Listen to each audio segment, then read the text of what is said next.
What is up, everybody? I'm kind of curious if we can find that guy really fast. Is he still out there?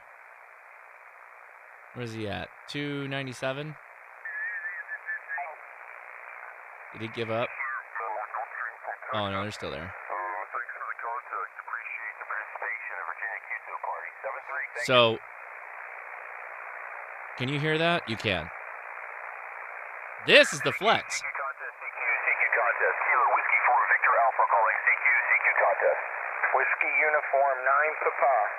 Whiskey Uniform 9 Papa. You're at 5, excuse me, 5 and 8. You're 5 and 8. Your serial number exchange is 1917. QSL. Something is dirty with my flex right now. It's not letting me use noise reducer, which is fine. Hope you're having a good time out there. You're doing a great job, no problem at all. Anyway, Chuck, Charlie has No, you can comment. Manzel, I see you, man. You're in there, bud. Can I get your county? Over? Yeah, sure. Spotsylvania County. Okay, Sierra Papa Oscar. Am I your first one in the contest that you've worked? Sure, I can recommend a tuner. How much you want to spend? On the bands on the Virginia QSO party this evening. Didn't know if you had a serial number for me. I'll just put you down as the first contact, number 1, Spotsylvania. Is that good? All right. Hey, what's up, Matt? Thanks for joining us in months. Well, thank you, buddy. I appreciate that. All right, we're going to go say hi. This is the after chat, right? This is what we're about is getting you on the air and keeping you on the air by literally going to your house and making you play radio. No, I'm just kidding. But what we do want to do is solve any problems you do have, answer questions with regards to radio. It doesn't have to be, ham radio specific. A lot of these folks are in CB, GMRS. I have a GMRS license.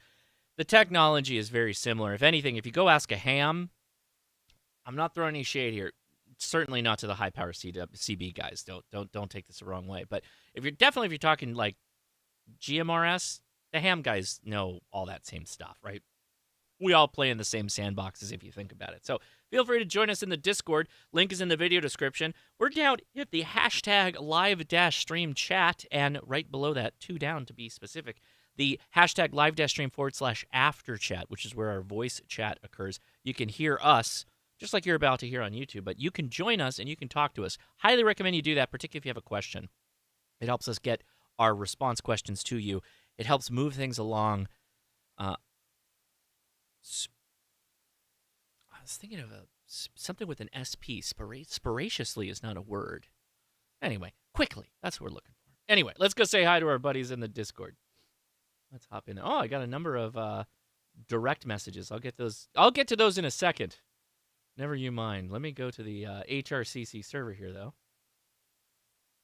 What was just posted? Where was that posted? All right. Here we go. Josh. There he is. Hi, Josh. Josh. I'm here. I'm here. How's it going? It's going well. Talking Good. about antennas. And tuners. And the fact that I'm alive. Oh yeah, the Booty's in the house. What's the last time we talked to you, Booty? You were in the hospital on I think morphine or something. Or what you have? Dilaudid and a handful of other things, and I had a chest tube and staph infection in my lung and in my chest cavity, and it was bad. But now I'm home with a PICC line in me, which is like a catheter that goes in your arm into your chest, and I have a balloon in my pocket. Are you draining with antibiotics in it? Are you draining I've already been over all this. I don't want to do it again. But yeah, just so Josh knows, I'm doing well for a man sitting at his desk with an IV in his arm. The PICC line's for an IV. That's right. It's not a drain. Okay. Cool. Well, I am glad you're still with us. And I haven't smoked in 3 weeks. And do you want me to punch you in the mouth? Because I will. Can you punch me over RF? I figure if anybody could, it's probably somebody who's not smoking right now. Yeah, and I really, really like to smoke, so I got a patch on, and that helps. But well, I'm glad you're here with us. So thank you for joining us. All right. Me too. Yeah, indeed. I'm glad. All right. So this is the after chat. After chat is all about answering questions. We got literally a ton of people in here. Yeah, pretty good group. And it's only going to grow the longer we talk because more people figure out. The link is in the video description for the Discord. So is there anybody here for the first time that would like to say hi or ask a question? You get to be the one to break the ice and ask the first question, so go for it. Oh. Let's see. There's some avatars I have not seen before. So I won't call you out by name, but if you want to say hi. Oh. Hey, this is Clay. Hey, Clay. KJ5EKZ. Don't really have any questions or anything, but saw you were doing live stream, so thought I'd just hop on and hang out. Hey, well, thanks for joining us. I appreciate it. So, and good job breaking the ice, too. So, who wants to be next? Who wants to say hi for the first time or ask a question? Go ahead. I guess I'll go for it. All right. I saw a firestorm. Was that it? Go for it, man. Yeah, sorry, I haven't switched over. Call sign KK7UMD, Daniel here in Idaho. Josh, just want to say thank you. You're the one that inspired me to get my ham radio license. I'm now a general and looking to get my first HF rig. I've kind of settled on an FTM 710, but I'm looking for a first good base antenna. Is this for portable or home use, and how much do you want to spend? It's initially going to be for home use, but I'm planning on doing some POTA this summer. I have a really good park right down the road from me. So the 710 can definitely do both things. But if we tell you, hey, here's a good home base station antenna, you won't necessarily pack that thing down and carry it to the park. You might make it a wire antenna, or maybe have another antenna for that, right? Right. I'm looking for portable at the Chameleon MCOM 3. Chameleon MCOM 3. So your budget is $400 to $500 or something like that, or less, or where are we at? More in the, I'd like to stay in the 2 to 3 range to start. Okay. Is this something where you're going to be set up at home and it's always going to be a temporary setup? For right now, yes. Okay. Eventually, I want to get something that'll be permanent, but I'm not in a spot where I can really do something completely permanent at this point. So the Chameleon MCOM is totally fine. I'm going to pull up websites here while we do this. There's a couple of other options. So the Coffee and Ham Radio guys, they have okay. I realized the last time we did this that it can be a little weird finding. Somebody dropped a link to their website, so I'll pull it up and I can drop it in the chat. Just add a .com to it, but I'll drop it. Add a .com to what? Coffeeandhamradios.com. Oh. Is it .net? It should be .com. Ham Radios? Yeah, it's .com. Ham Radio. Yeah, I just dropped it. Yeah, that's a lot faster. Oh, I found it. Look at that. All right. Frank already dropped it. I'm dropping it. So these are kit antennas, which, to be honest with you, as a new ham, particularly new general, this would be a fantastic thing to embark on as kind of a first project, is to build your own antenna. And then you'll get a lot of reward from being able to actually use it. There's a ton of good ones. They have a end-fed antenna. They have a vertical antenna that you'd add like a mast, but the end-fed might be good if you're starting out. Do you have any trees where you live? Unfortunately, no. So I'm going to have to put up some type of portable mast system. Okay. Okay. So what's the total budget? Give me a hard number. I really don't want to spend any more than $1,500 all in. Oh, so Jesus. That's okay. That's FT 710. That's yeah. That's FT 710. That's all in. Okay. That include okay. So here's and by the way, I'm gonna let the Discord folks add into this too because they're gonna have a ton of good thoughts as well. But there's a couple things to remember here, right? So the first is you're gonna need a power supply or a powering system for the radio, right? So power supplies can be $100, $200 for a AC power supply. But since you also want to do portable and you won't necessarily be activating, like having the radio running all the time, maybe a battery is the right way to go. Is that something that would be more beneficial? Would you prefer to be stuck to a wall or do you want a battery? I could easily go with a battery. I already have a power supply, so I have a Samlux Oh. Power 1235M running my FTM 500 right now Okay. for my base 2 meter 70 centimeter. Yeah, you could easily get a 710, a mast, a wire antenna, and a battery, and be well under 1,500 from my point of view. So let's go with you can go with the Chameleon if you want. It's going to be a little more expensive than building it yourself, but that is an option. There are other. Let's see. What's another good one to go to? So you want to throw out like a 100-watt wire antenna that's pre-built. That'd be a good one to go for. One to go for. I'm a fan of the Pac-10. Yeah, the Pac-10. Pac-10 is good. Yeah, assuming they have them though. That's the thing. George is assuming they have Reliance them. is That's the thing. Reliance. What about the 1010? 1010, we'll pull that up too. That's what I use it for one of my base station antennas, and it works quite well. And you could also use it for portable or base station. Ah, Yeah, Mike runs those. so here is the 20 and 10 NFED from Pac-10. I've never really used this multi-band, to be honest with you. I generally only use it 10 and 20, and then I'll add a link for 40. I will drop the link for George. Right, so Pac-10 is a fantastic creator. 1010s, though, is also popular. Is it my antennas? I do have one other. It's my antennas, right? Is that the 1010 or no? No, 1010 you're going to find on eBay. I do have one other question real quick. That's right. Okay, go ahead. How much room do you have to set up an antenna? Like, are you looking at the NCOM wire, or are you looking at like vertical, or like how much room do you have to set up an antenna? If I go right across the back yard, I probably have 65 feet or less. But no tree, so I'll have to figure out how to put up some kind of mass system. I'm not opposed to a vertical. It might be easier. In my circumstance, there's not a whole lot of grass. I'm actually backed up to a lake and water. All right, I just dropped the link for 1010s, and let's see. So KM4ACK is another good one.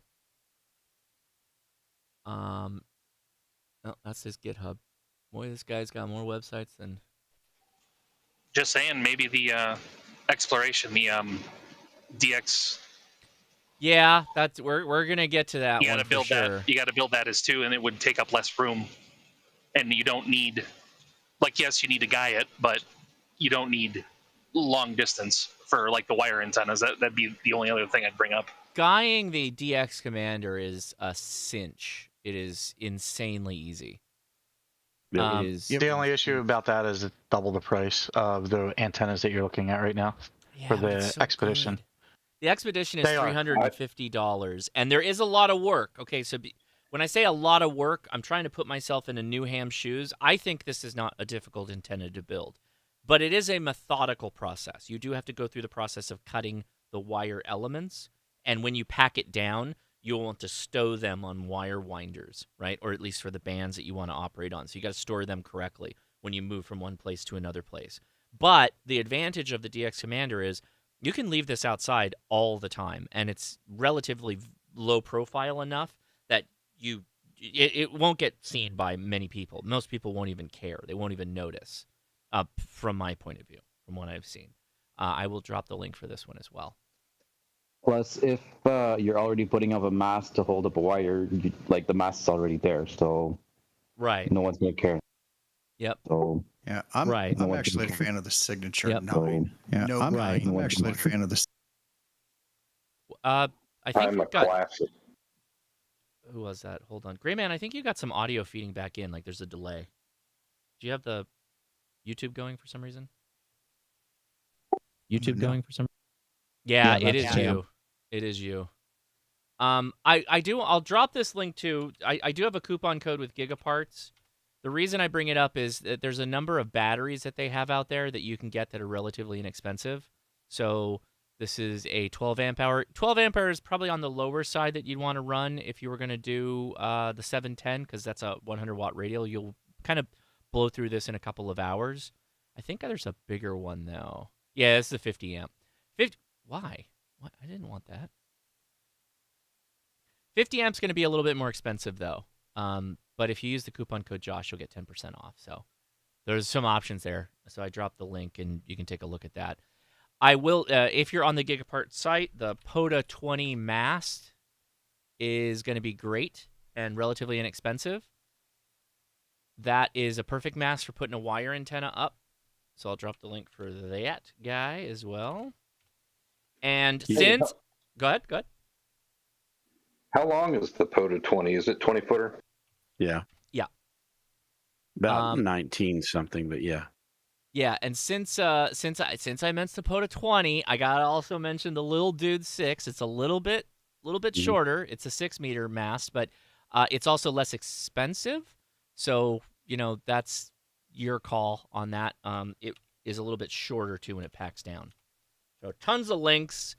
Since you already have power supply, that's easy. Your call is radio and antenna at this point, and feed line. Buy yourself some good feed line. Messi and Poloni is good. ABR Industries are good. DX Engineering's coax is also really good. There's a ton of options there, so you can go pretty much any way you want. How far away would you have to run the coax to get to where the antenna would have to be? Have you thought about that yet? Yeah, so initially it'll probably run right outside my window where my shack is set up. So, I mean, depending on how high I deploy a mast outside the window from where my radios are, 10 feet or less. Oh, okay. To install it permanent, I'm looking probably more like 50 to 75 feet just to make it look good and have it on the side where I can ground it out. Gotcha. Okay. Yeah, 75 feet is nothing. So. If you go DX Commander signature without the guy lines, like Tim was saying, that'll save you some hassle. It won't be portable, though. How do you run it without guy lines? What are you doing there? The signature uses a deal that you bury in the ground. The Rapide's gone the same way. Mm-hmm. And by the way, if you're close to a fence that has, fence posts, you can strap a mast to a fence post. That's how I did all of mine at my older place. Yep, he ain't wrong. They also have the pole for the smaller ones that you can stick into the ground, and then you just stick the antenna. The bottom of the screw of the antenna pops out, and you can just stick that right into the pole. So for reference, when I got my General, it took me by myself, I think it was 4.5 hours to put that together, including all of the radials and all of the elements, and put it up into the sky. So about 4.5 hours, 5 hours to get it put up. Right on. There you go. I will mention that I did where is it? Did a quick little operation with the Little Dude. Where is it? Come on. The coolest part about the Little Dude for portable is that little drop-in thing that it does, where you can slide the pole into the bottom of the spike. The mast. Yeah, the spike, not the little spike, the dude spike as he calls it. Yeah. That was pretty cool. That was really cool. Yeah, and he's got one for the POTA 20 and one for the for his that's Little right. Dude. Yep. Find that. I dropped the link. It's the ham radio. Yeah, he calls the one for the POTA 20 the murder spike. Yeah. Yeah, there you go. That's about the size. I can go get it and hold it up for you, but boy, that's a lot of information. What else you need to know? How are we doing so far? Hey, that's great. I really appreciate it. I've been going back and forth on this for I don't know how long and just not really getting clear answers. So I appreciate your help and all the answers you gave me. It gives me a lot to go over, but I didn't even think about that DX Commander being an option for more of a portable or a permanent setup that would take up less room, which is kind of what I'm looking for. Yeah, the DX Commander is highly recommended with myself and a lot of the folks on the Discord. Very good antenna. Every time I've tested it and used it, it is fantastic. It's just a really good antenna. Really good. So last question, then I'll let you get on with it. Yeah. with that DX commander putting out 100 watts, being new to all this, you know, you study all the information for the test, and then it's drinking through a fire hose. You don't always retain it. How far away, safe distance, would you guys recommend I put that towards the house? It's not a really confined HOA area, but there are houses close by, and I just want to make sure that I'm not putting out too much output on other folks. I think most of the time it's like 10 feet is a safe range, but I will drop the link in the chat here for the RF exposure calculator that the ARRL puts out. Just start plugging in numbers. You're going to be running 100 watts. It's going to be on this frequency. You should be fine. If you keep the ground field that he recommends, the 17-foot, 28 pieces, if you keep that away from the house, you'll be fine. Yeah. He also did give us a tidbit more of information. HOA. That's why I was saying it's I would closer to the house. I would DX commander the heck out of an HOA. I might not use the 40 element. You can just bring it down to the 20 and just have the riser there and just make it a little bit shorter. You can do that. Yeah, use the Rapide. It's the shorter one. Yeah, I agree. Yeah. I will also throw in the 2 cents. I know we covered it very quickly, briefly at the beginning. The Coffee and Ham radio's Poseidon is the vertical. It's 25 feet of wire. You strap it to a mast, and the radial field is. I have found it's optional. Your mileage may vary, but just put that at the edge of the house. No one's going to see it. I don't live in an HOA, but I have some nosy neighbors, and they don't even know it's there. When I first got started, I used a random wire 9-to-1 and was really surprised how well it worked. And if I were in an HOA, I'd put one of those up and just hide it or whatever, and leave it.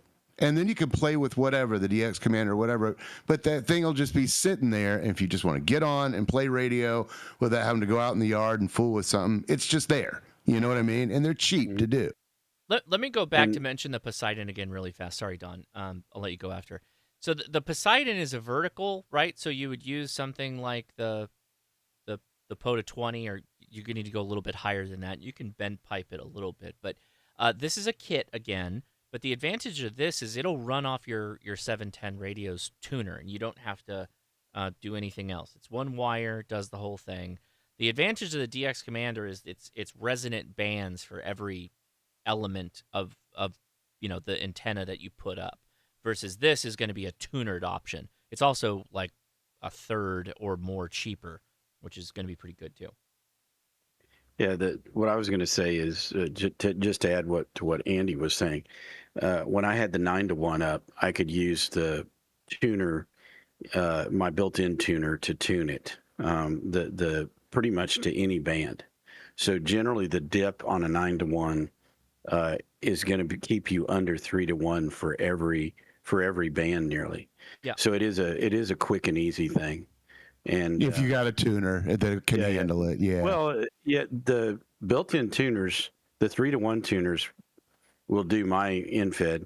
And by the way, there is, as far as Coffee and Ham radios goes, I appreciate the Poseidon, but the Kronos is the permanent install version. Oh, you're right. Yeah. So they have a portable version and the permanent, the Kronos, which, by the way, you could still make the Kronos portable. The Kronos can still be portable, and it's not more expensive. You can just wind up the wire and carry it on a winder, and just have the little box with you. So yeah, totally, Don. That's a really good point. Yeah. Good point. Good and mention. by the way, until they get more parts, and they're out of stock on the Kronos. Yeah. And here's the other little secret to that too. I pushed 1,200 watts through my Kronos. Oh, don't tell them that. Oh, I did. I told Abe that. I'm just kidding. Okay, there you go. That was throwing everything at you. So literally, as you mentioned, the fire hose. I hope that wasn't too much, but we're here every Saturday. So if you need to come back and ask again, no problem. Come on back. Hey, I appreciate it. Thanks, Josh and crew. Yeah, feel free to dive in if you got more questions. Oh, did anybody else want to recommend an antenna or anything along those lines to get them up and running? I might have skipped somebody, so go ahead. I guess we also didn't technically ask him how long he was going to be out per like session, so that way we can maximize the size battery for them. That's true, but I don't know that he knows yet because I don't know that he's really started looking at it. But go ahead, add your thoughts. Because I know you were saying the 50 amp hour one. I use on the when I take the DX10 out and the 891 out, they receive at about an amp, and their output obviously gets pretty high. Yeah. I noticed on the 20 amp hour and the 30 amp hour, I get about 3 hours off of them if I'm just doing straight contact after contact. But if you're in a car like myself or Josh has, where you have the AC plugs on the inside, you can charge the battery between POTUS spots, and it'll last you all day. There you go. Or you just go buy yourself a 50 amp hour battery and throw it in there. They're not that much more expensive, and it lasts you a long time. And Josh, I have the lead time 100 amp hour for the big time, like when I'm out there. Okay. Yeah, and to that end, Josh, I'm surprised you don't have any Amazon affiliate links for some of those batteries, because there's some over there that are cheaper than the ones at Gigaparts, and But I like the ones that have the little screen on it. I like most of the ones you get on Amazon don't have the little screen. But they have the phone app though. Some of them do. I don't want a phone app. I don't want some crazy Chinesium phone app for my damn battery, Don. Good Lord. Go ahead. Come on now, Josh. You got to have a link to Ford for a cheap F-150. Now, come on. I mean, okay, that I need. That I do need an affiliate code for Ford for the Lightning. Hey kids, you want the biggest battery that you could drive? Well, then go buy yourself a Ford Lightning. It's the biggest damn battery that you can buy. And I will mention this. Both Chris's, KF6 NFW and W9TEK, both said the K6 ARK infed half waves, the 100 watts. But Adam's having trouble keeping those in stock as usual. So. That's a good point, and we should show our love to Adam too. So let's pull him up real fast and see if he's got the kits in stock. So he does have a 100 watt. The 100 watt is SO239. It's not available, but I'm going to drop the link regardless, so you guys go bookmark it and check in, because it's true. This is a very good antenna. It's a 100 watt, also wire antenna, and you can build it as an NFED 49-1 or a 9-1. There's a couple different options there, and both are totally functional. I do like. Go ahead, comment. On the batteries, Steve, temporarily offline, is doing great work on his normal hustle and his side hustle YouTube channel, looking at batteries and how to deploy them. Good. All right. Go. What's it? That's the living for a living. Living for a living. Yes. Yeah. I'm so jealous. I even dropped it. Okay. Well, let's go. Yeah. I guess we'll pull up the link for Living for a Living. Hold on. Frank dropped. Let me find the URL there. I got Frank's there. Go. And then I'm also going to drop another link. I'm surprised you don't have it, Josh. It's the real potable infed half wave as well. I mean, how many wire antennas do we need now? Oh, the real antenna. There's a lot. I know. There's so many. This is the real antenna, right? Oh no, this is a different real antenna, not the one that I reviewed. That's the one. That's a chalk winder. Those are great. Yeah. Ham Radio Dude did a review on that one. I tell you what, Frank did too. When I was a young ham, I went to Lowe's and I bought myself a chalk line reel, and I put a bunch of wire in it, and I used that for quite a while. That was a totally successful option for portable. All right. Can you put a 9-1 on that? I don't know. You'd have to go. Links there. Go check it out. It says NFED half wave, so I don't know. I mean, you could. I don't know. It says NFED half wave, so that implies 49-1 unon built in. So I don't know that you can change that out for a 9-1.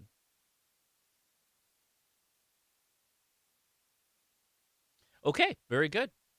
All right. Wow, we went to the nines on that last one. So is there anybody else with us that is the first time that would like to say hi or ask a question? Now you get the idea what we're trying to do out here. Go ahead. Anybody? Hey, is my PTT working? It is working. We hear you We loud hear and clear. you loud and clear. Go ahead. Okay, well, that was the only question I had immediately. Hey, I'm Steen. I'm very new to the hobby. I discovered your stream an hour after the last live stream, so it took me a week to get around to saying hi. But I've been hanging out on the Discord and asking questions of people, and it's been really good. Excellent. Well, thank you for joining us, Steen. Do you have any questions?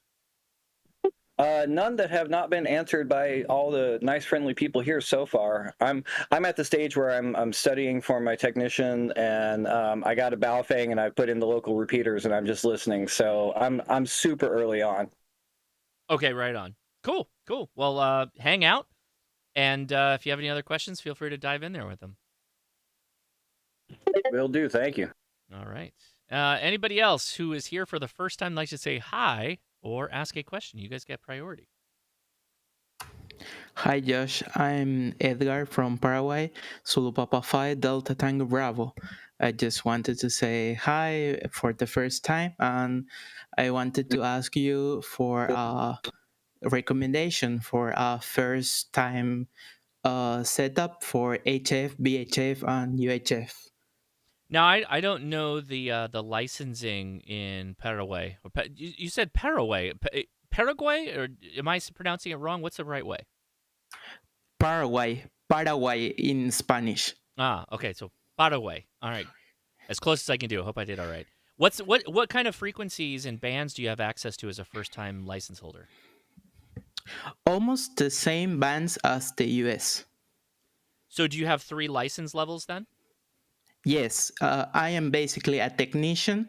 Mm-hmm. We start with category C, what would be technician in the US, and we advance up to letter A. Okay, so that means you can get on 10 meters, for instance? Yes, that's correct. Okay.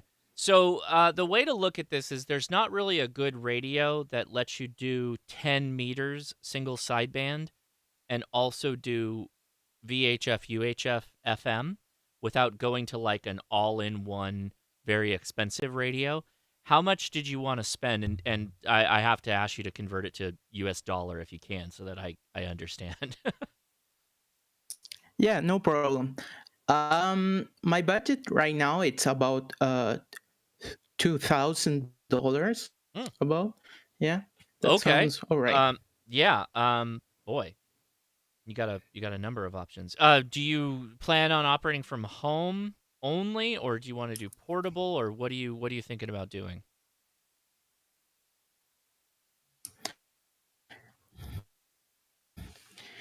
Thinking about home, but I'm we call a homeowner association. Yeah, I'm kind of limited by space. Well, I'm so sorry I that cannot HOAs have big antennas Paraguay. or. Sorry, go ahead. Yeah. Yeah. So I could have a vertical, for example, but I'm limited to that. Okay. And do you have ham radio stores in Paraguay, or do you have to order them online and have them shipped? We order basically everything from the US and get them shipped to Paraguay. Okay.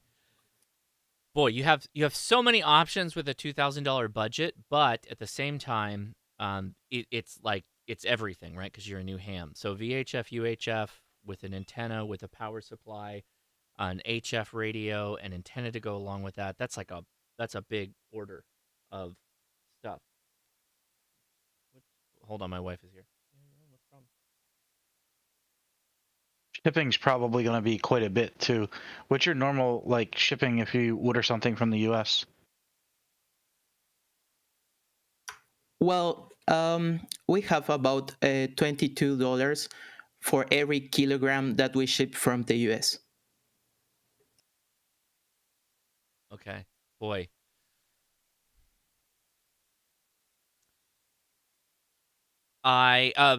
Repeaters, 2 meter, 70 centimeter repeaters are pretty good. Do you know yet? Yeah, I'm hooked up on my local repeaters. Mm-hmm. There are not many, but enough 2 meter repeaters and some 70 centimeters repeaters. Yeah. Okay. So I do you know about APRS? Any APRS repeaters down there, or does that really matter? Or ditch repeaters? No. There are not there are not many digital modes on Paraguay. Like there are not many people working on digital. So not like So DMR, D-Star, Yaesu System Fusion, or anything no, like no, that? no, no, Okay, no, good. no, no. I'm glad I asked that. Okay. So in that case, like an ICOM 2730 VHF UHF is like $300. They're coming out with a new one that has the black screen. There are a number of radios in that same space. Like Yaesu just came out with their whole line of new VHF UHF radios that would be good for that as well. And those are going to run you up to like $350. You're going to need a power supply for that, right? So then you got a power supply for that. And then you have a, because you're an HOA, a VHF UHF antenna, you're going to have to keep it at about the 4 feet model and maybe mount it on the back of your home. Like a comet vertical would be fine, about a 4-foot vertical, one of the ones that's in the white pipe. So that's probably going to get you close to like $600, $700 all in there. I know somebody said FTDX10, but the problem is like $2,000 is the total budget, right? So at that point, so this is my philosophy. My philosophy is have 2 radios, right? So one for VHF, UHF, and one for HF. An all-in-one radio is usually not the way I recommend people to go. I like to have 2 radios for that. So then we just talked about the 710. You can pick up a 710 for about $800 to $1,000, depending on the sales. So you might want to wait until there's a sale. Hamvention is coming up in a couple of months, and there's usually a good sale for that. So that's an option. You probably can run both radios off of one power supply, but you might need a little bit of space there. If you wouldn't be transmitting at the same time, so you're probably fine. And then for an antenna, you can almost listen to what we said earlier when we were talking with the other person, that there's a ton of options that you can have for an HOA antenna. Does anybody else have any thoughts they want to add?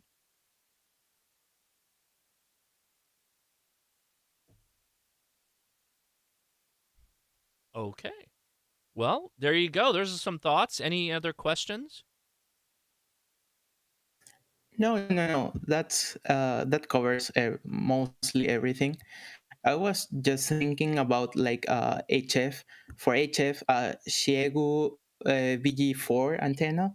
It's kind of like 40 meters, 20 meters, 15 and 10. So I don't know if you heard about that antenna. Which one? The BG4. Yeah, the Bravo Golf. Shagoos. Bravo Golf. It's it's like a I think like it's a turnstile antenna. Is that right? Hold on, let me pull it up. Radiodity's got it. I think Oh, wow. Yeah, Radiodity, I think carries it. That's and I kind of think like a Cushcraft. Steve not exactly. T.O. has reviewed it. I don't know enough about this antenna to give you my thoughts personally. I don't. But if you were interested in buying it, you can use my link in the video description. You can get a discount on it. I do have a discount link, a coupon for Radiodity. So I'll drop a link, and I should work international. I hope so. Let me drop my coupon link. Hold on. You'll just have to search for it if you go to it, because it uses the coupon code in the URL. But yeah, I think you get about 10% off on that. In fact, let me try. So it's showing right now 269. Let me see if I pull up the link here. Oh, that's not it. That's gigaparts. Hold on, sorry.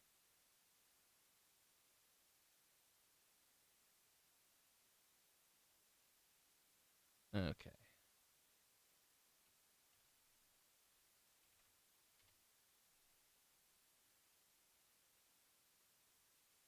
So it's the VG4. So if I do VG4. Yeah, Tio did do a review of it. I'll drop the Oh, link. there's no discount on that. It's not an additional coupon code. It should already be in the link. So there you go. That's something. That's the best I got for you. Thanks for the hub. Yeah, sorry about that. I can't do more on that one, at least. Yeah. All right, very good. Well, thanks for joining us. I appreciate that. All right. Who's next? Anybody here for the first time like to say hi or ask a question? Go ahead.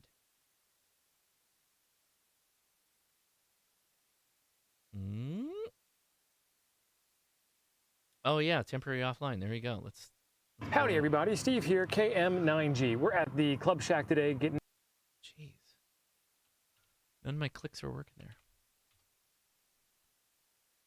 So there's Steve. I think somebody already dropped the link. Oh, Don did. Okay. To his video. So go check that out if you're interested. I am kind of curious. Oh, there you go. Cool. All right. Well, go check that out if you're interested in the antenna. Wait, what?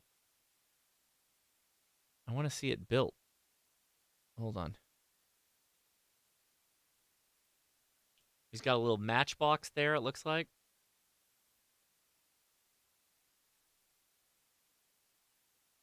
All right.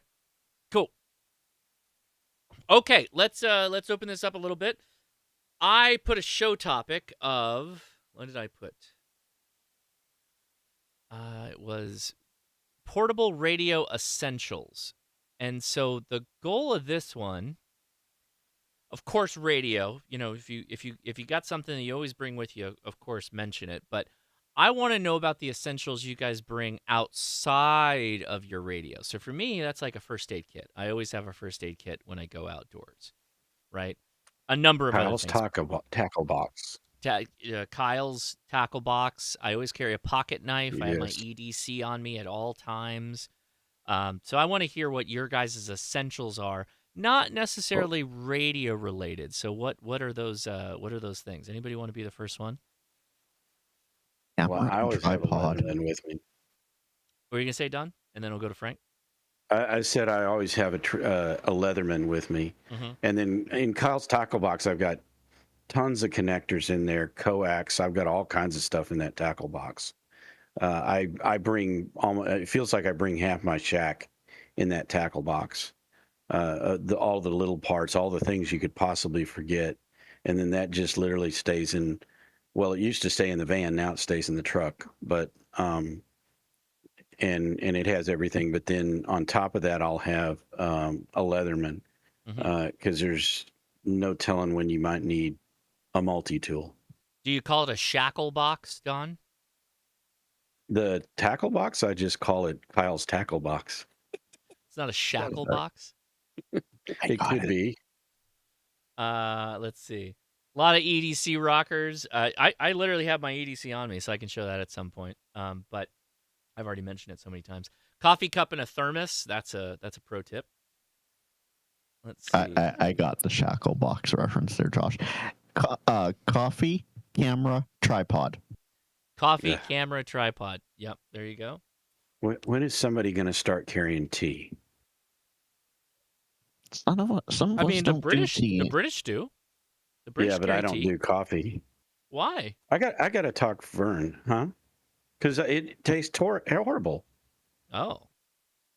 It's just one of those things. I mean, there are people. I've seen another number of people in chat that have said the same thing. Yeah, coffee sucks.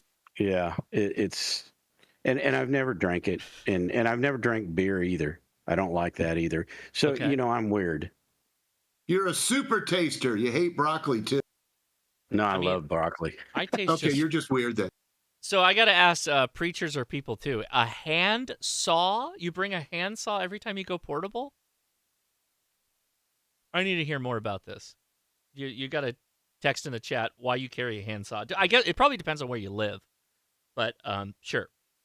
A lighter. So there's a Boy Scout if I could ever pick one. I don't smoke, but you never know.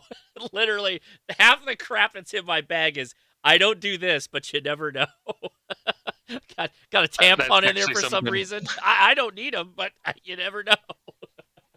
Isn't that why it's called a bug out bag? Well, that was one of the things I was going to bring up too. Like, I'm not a smoker anymore, but I still carry a lighter with duct tape wrapped around it. Yeah, right. Yeah. Oh, a Zippo, right? Got to give props to Paracord. Is it a Zippo or a Bic? No, it's straight up Bic, dude. Okay. Those things are indestructible.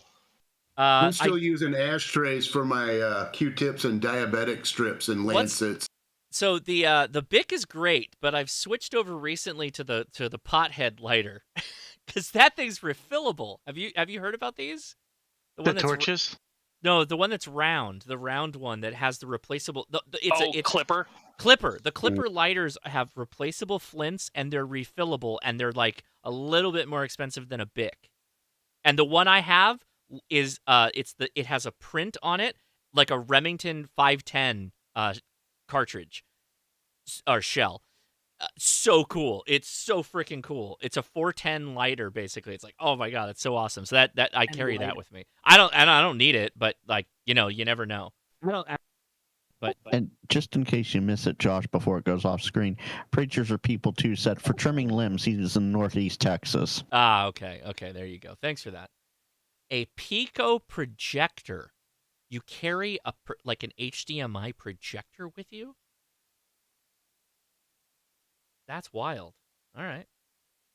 I've never thought. Yeah, if you carry a tampon and you do it for first aid reasons because of a gunshot wound, that's a level of preparedness that I don't know that I'm subscribing to. But I hear you. I understand where you're going with that comment. Orange trail marker tape. That was legit, by the way. I have a boo-boo bag I keep in the car for gunshot wounds, and I was going to go take the Stop the Bleed class in February, but as it turned out, I was an actual guest at the hospital where they gave the class the day the class was going on. So I'm going to have to reschedule. Could you ask them to just conduct a class in your hospital room? I emailed her, and she declined and said, why don't you just reschedule? Oh, dang. Right. Of course I did. Did you really? I would have totally done that too. You know I did. Yeah. It is pronounced duct tape. It's with a T, not a K. But I hear what you're saying. Absolutely carry some duct tape. An old man taught me how to trim my beard with a lighter. It keeps the bugs away. Not recommended for indoor use. That's hilarious. I might have to try that. Let's see. Kids don't do this at home. So somebody said the neon pink like landscape marker line stuff. So I have a POTA box, I have a camp box as I call it, like a radio camp box. I have a spool of pink, specifically pink, because I find the neon green blends in too much. Pink stands out. The blue's too muted. The blue's not good. Pink is perfect for vertical antenna guy lines and wires. Always be hanging those strips on all that stuff. Always. A big proponent of that. A flare gun. Robert Christian rocks a flare gun on the on his POTA outings. I've started a fire with a flare gun before. That was fun. I burnt a rug when I did that. Leia was very pissed. I started a fire with a tracer. And I didn't mean to, so it was a lot of fun. Oh, I meant to start the fire, but I didn't mean to burn the rug. That was another problem. I had to call for help. The rug. Was that Leah's best I rug, had to call too? for help. That goes with me if I'm going to camp and activate. But interesting. So, I know what a silky is. The silky saws are great. Silky saws are really good. Okay. Hey, anybody who has, like, if you're on the nosebleed track, like you get a proper nosebleed. I don't mean like proper nose. It's dry. There's something called nampons. Look up nampons. They pack way flatter than a tampon, even if like the OBs and stuff like that. A nampon, I put them in all my first aid kits. I've gotten, literally, I just end up handing them out to parents when the kids get massive nosebleeds. Like, here you go. Here's this. And they're like, what is this? I'm like, just take this thing. It's flat right now. Shove it in your kid's nose. Hold it closed. Your nosebleed will go away in like no time. Just trust me. Nampons. In fact, I will get an Amazon link for that because it is actually a hot tip if you have not seen these before. They pack completely flat. They are super, super good. They're not cheap. This is an 8-pack for like $14. Say what you will, but they pack completely flat, which is really, really nice. So I will drop the link for that. Yeah. Oh, price increase. Oh, don't look at that. So I guess shop around a little bit. If you take that link, it works the same way. So yeah, go check that out too. All right. Who else wants to dive in? What's some portable radio essentials that you guys carry? A radio? If you want to add radio thoughts too, that's fine. I just wanted to make sure we got the important, like the human sustaining. What do you guys do with water? Do you bring hydration packs? What's your favorite water bottle? Do you take any kind of sodium? Like a Gatorade type solution. What do you guys do?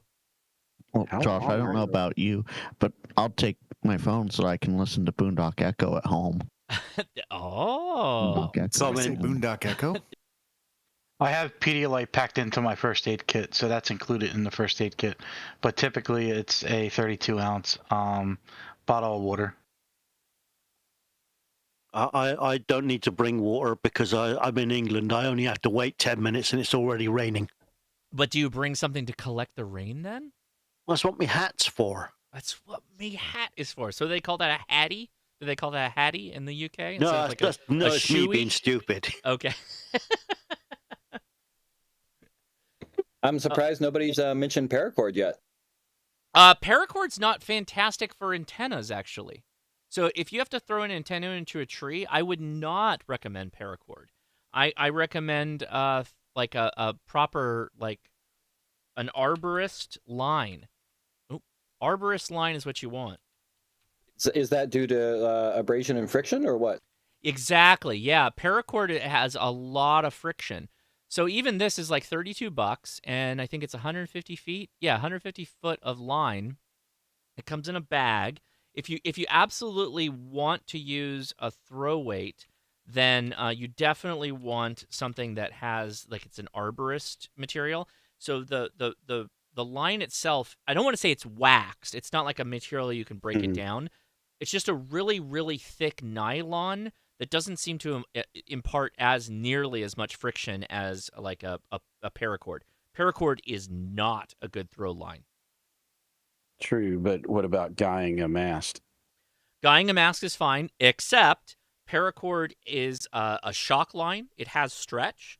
So if you get a lot of wind action, a lot of play back and forth, you can come back in like 30 minutes and retighten the paracord up a little bit because it will slacken. And once it's slackened, then you can go ahead and tighten it up again. Just make sure you remind yourself, like set a timer on your phone, like 30 minutes to go back and tighten the antenna because it will move and you will need to readjust it.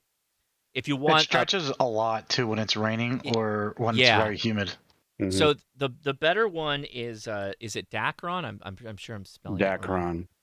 Mastrant, but it's Dacron. Oh, I hate Amazon with the text. Dacron line. Again, Doesn't Gigaparts have that? Let me see what they've got here. Yeah, so any of this Dacron, like 1/4-inch Dacron, 1/8 Dacron, will do fine for antenna mounting. And yes, Gigaparts has it too. Well, they carry Mastrant, the whole line. Oh, they do? Oh, okay. Yeah, then let's. Yeah, that's what I was wondering. What the reason I asked that was I didn't know if you had any in your store. I probably do. I don't even know. Yeah. I don't know. I It's always hard to tell keep people up. it's like if you're on Gigaparts for anything, just try the coupon code. Try all the YouTubers' coupon codes to see whatever one like can get you a discount, because that's the important thing. We want to Yep. make sure you can get a discount. It wouldn't give me a discount on my KX3, but hey. Yeah, you're not going to tried. get a discount on any of the major like radios. Mastrant. Yeah, there you go. Yeah, so Mastrant is not Dacron, but they're braided rope with the twisted core. This stuff, I use this on my shack, or my outdoor 50-foot mast.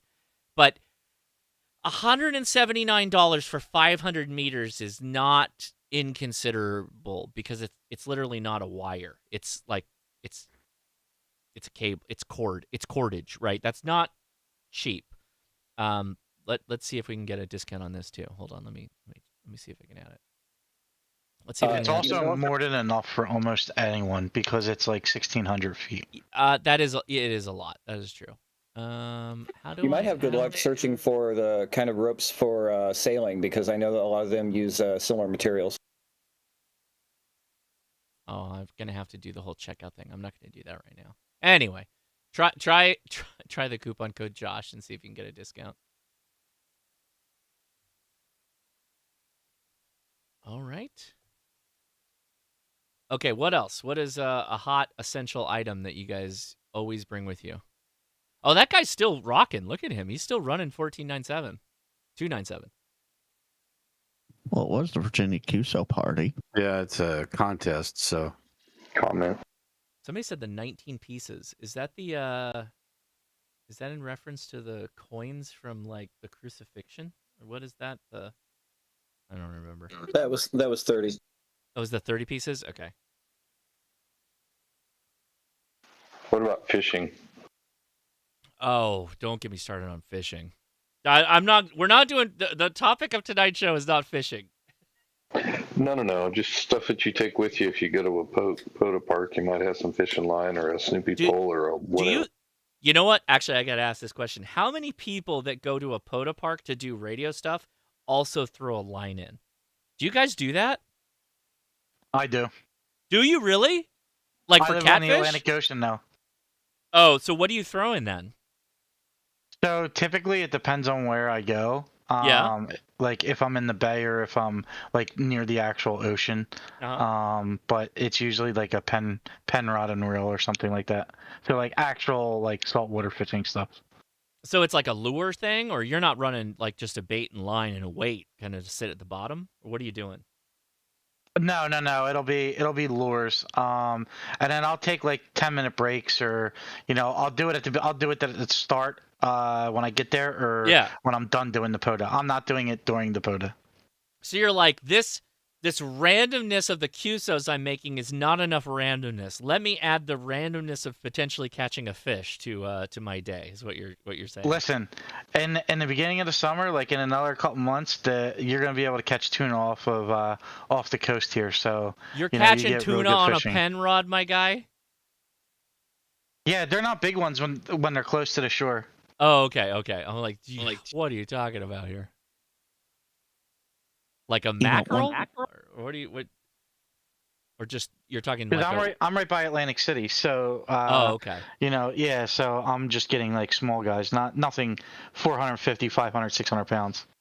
That'd be crazy. They're like, I'm just gonna loosen the drag a little bit on this tuna that I got on my pen rod.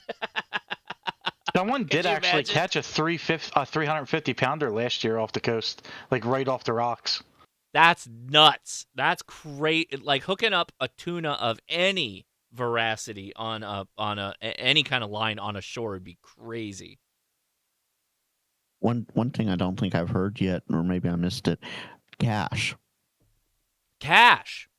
Interesting. You never know when you're gonna need money for something. What if you go to say a POTA park that's out of cell service, and they don't have a credit card machine, or if the credit card machine's down, so you can't pay that way, and you have to pay for parking to get in. You need cash. Interesting. Okay. A handcuff key. Do you carry EDC a handcuff key? I keep one in my car. Hey, EDC one as well. This is Texas, a pew pew. A pew pew, yeah. I gotta be honest with you. I don't live in Texas, and I will sometimes have a tool on me. Yeah, I use it for throwing lines in the tree. Right, where we shoot them into the tree. Sure, of course we do. A slightly unrelated question, Josh. What's that display in your background there? Grid tracker. Grid tracker. Oh, what's going on? Did 20 just die? It just got here. What's going on, guys? It is sunset. And I'm not picking up anybody. Oh, that's right. I need to get on 160. Yeah, I've been having all kinds of trouble with WSJTX. I think it's because I'm using some weird mod version of it that my application doesn't like. Let's see if I can get the whole thing to work here. Because it's not picking up my my audio either. No, it's the right audio. It's not decoding nothing. Oh, okay. All right, we're getting off at 20 then. Let's go to 40. See what we got.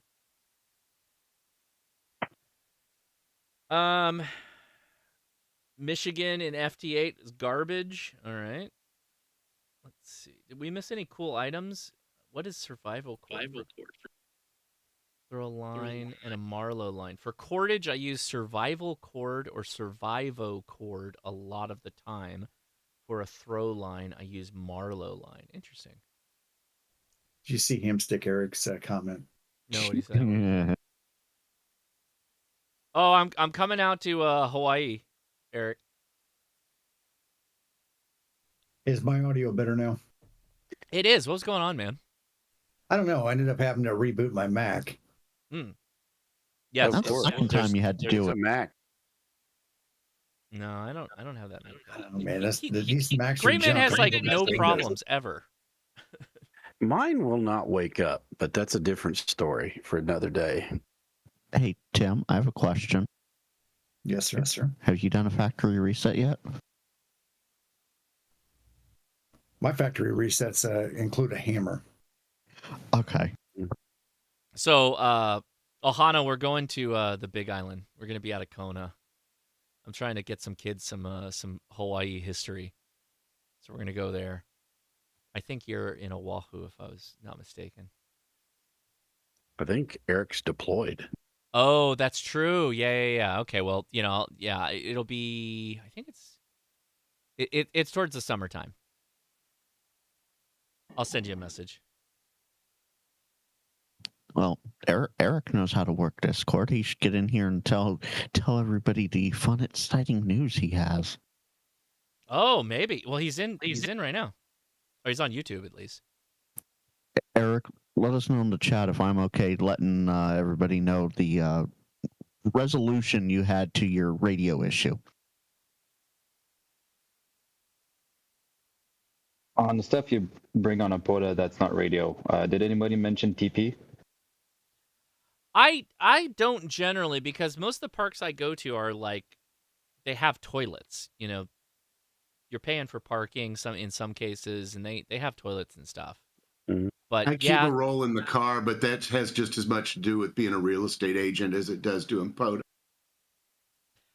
How does that compute? So what do you mean? A real estate agent needs toilet paper? Just do you go to other like if real you're estate out looking at a whole bunch of dumps and like I show a lot of stuff that's not exactly like ready to move into. And so, me and one of the investors are out for like several hours, and we're looking at or if I'm out in the country, and a lot of the stuff we look at, the water's turned off, and then it's like, you gotta go, and then you run up on a place that's got water, you're like, I'm gonna take a shit while I'm here, because you got like 6 more places to look at, or you stop everything and go somewhere and do it. So it's kind of like, I found a toilet that works, go for it. But the house is like vacant, so you just carry a roll of toilet paper in the car. It comes in handy. Okay. Same applies for construction. Exactly. Yeah, same thing basically. Yeah, stuck on a job site all day and you're at a porta potty or just anywhere out in the middle of nowhere with, nothing to do, it's a good thing to have. Yes. Carry toilet paper. I agree. Yeah, the signals are actually like dead. What is going on? Doubles as a fire starter. Oh no, this is crazy. I'm like 10 over S9. There's no way. There's something else going on with my WSATX right now. Oh. I'm gonna pull a Dawn. Is Dax set up? Yeah, Dax is Daxing. Yeah. No, I've had that problem with WSJTX. It just suddenly stops decoding. Yeah. And this is why I use JTDX. No issues. JTDX supports TCI, which is what everybody should be using for CAC. Exactly, Don. Yeah, the waterfall's all blown out. It is true. It's all weird. Everything's all screwed up. It's all screwy. Looks like you're getting decent audio in and not peaking at all. Here in Missouri, between signals, between the whatever you call it, the 15-second period where it's transmitting, there is some huge interference that crops up and just wipes out the band. Is it static crashing or something else? No, it's like steady.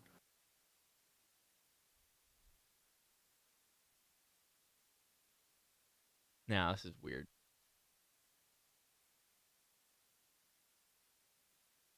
But I can see it on the Flex and on the waterfall on WSJTX. It just the FT8 seems to cover it up pretty good, but then once the signals drop, it's a big old hum coming through. On 40.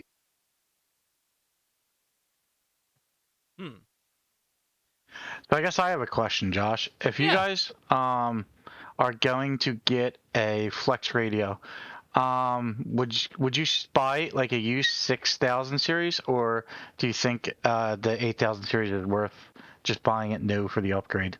Well, how much is a used 6000? You were saying 6000 series? Yeah, because that includes the 63s and the 66s. Yeah, and those are pretty good radios. Yeah, all of them are. 64, so I don't have anything to compare it to. Just that one. Well, the difference right now between the 64 and the 84, and the 66 and the 86, is not that much because they haven't released the new software. Until they do, I don't see much difference at all. Yeah, there's not a ton of differences right now. And yeah, if you can pick up, and there's a lot of use. I've seen a lot of used 6600s for pretty good money. And if you can do it, if you find a 6600, it's the one to get over the 64. I can't remember the difference. Could you tell me, Don? It's got two SDUs in it, so you get 4 slices instead of 2. You get 2 transverter ports. You get it really is the 600 line is right now their top of the line radio. It has everything. Yeah, it has I the never use tuner more too. than one slice, so that's kind of why I was like, I know I'm never going to use all this stuff. So the 6400s, you're going to take a chance that the person that bought it did not buy the ATU. The 66 comes with the ATU. It's just oh, that's cool. That's definitely worth that. Yeah. I have the ATU and the Mars mod, which is nice to have, but they make you jump through hoops to get it. Right. We're gonna check our WinLink email and see if we have anything. And Andy, the reason I've used multiple slices is because I have multiple transverters.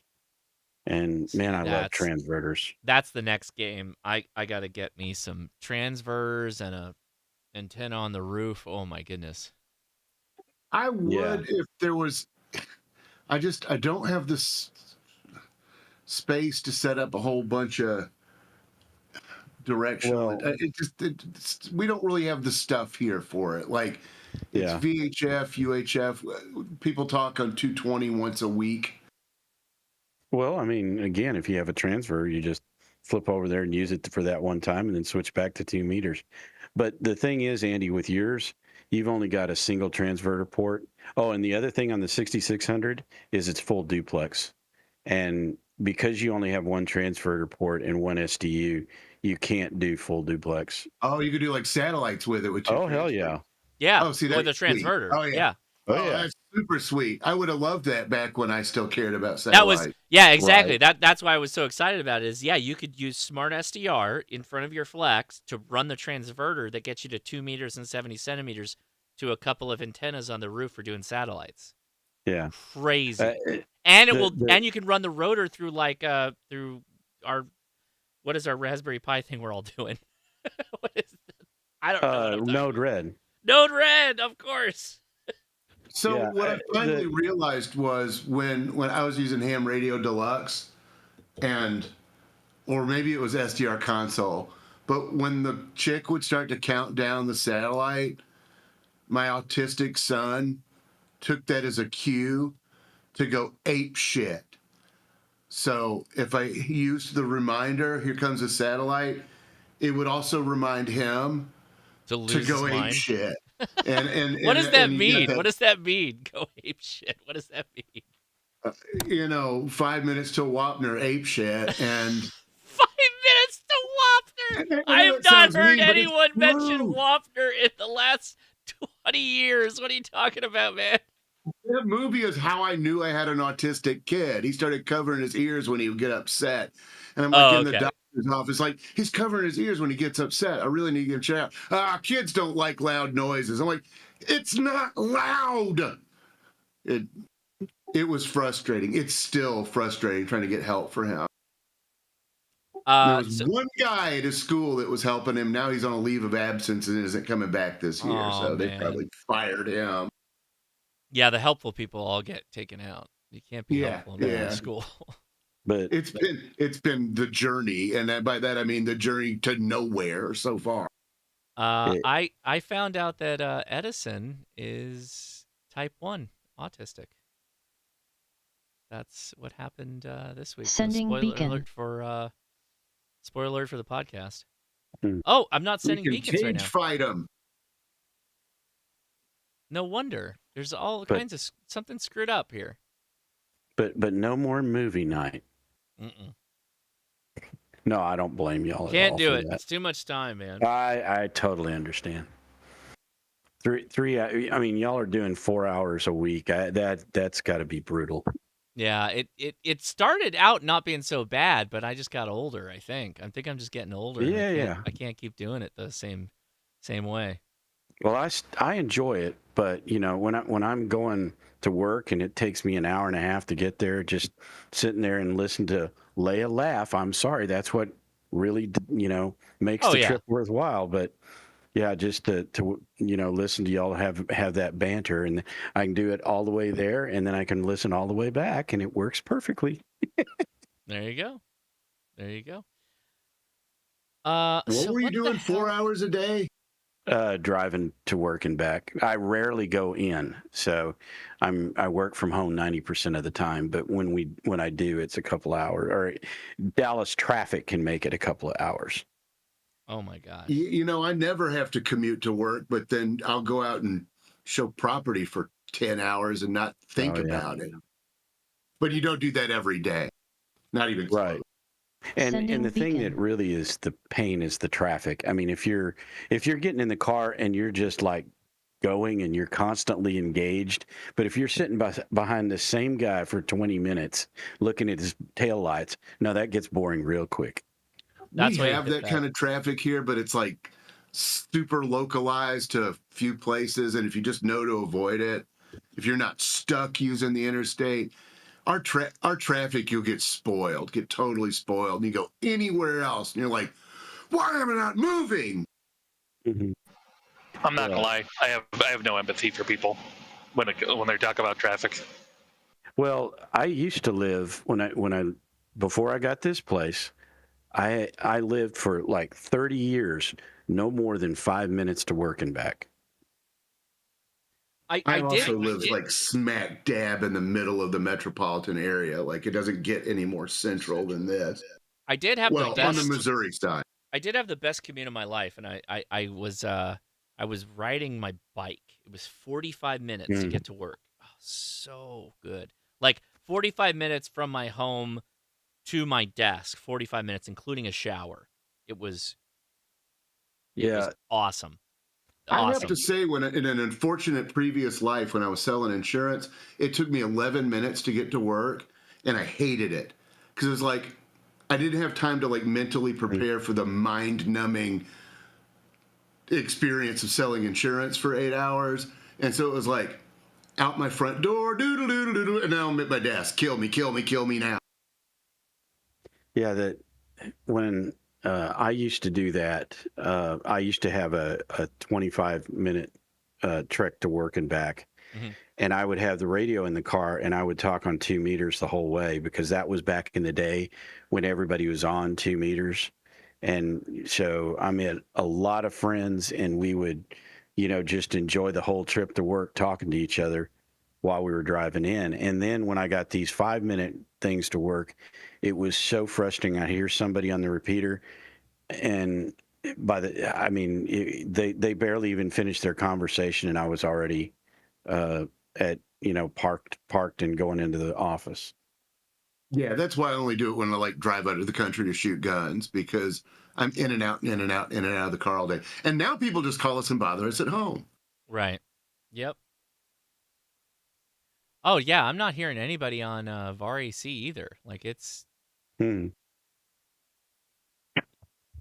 out there, man. I don't know what's going on. Did you get to WinLink, or you're doing 2 meter WinLink?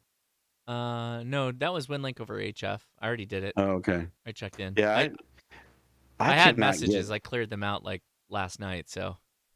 Yeah, I cannot get 2 meter WinLink to work here, and I know why. But anyway, I do all my WinLink over HF.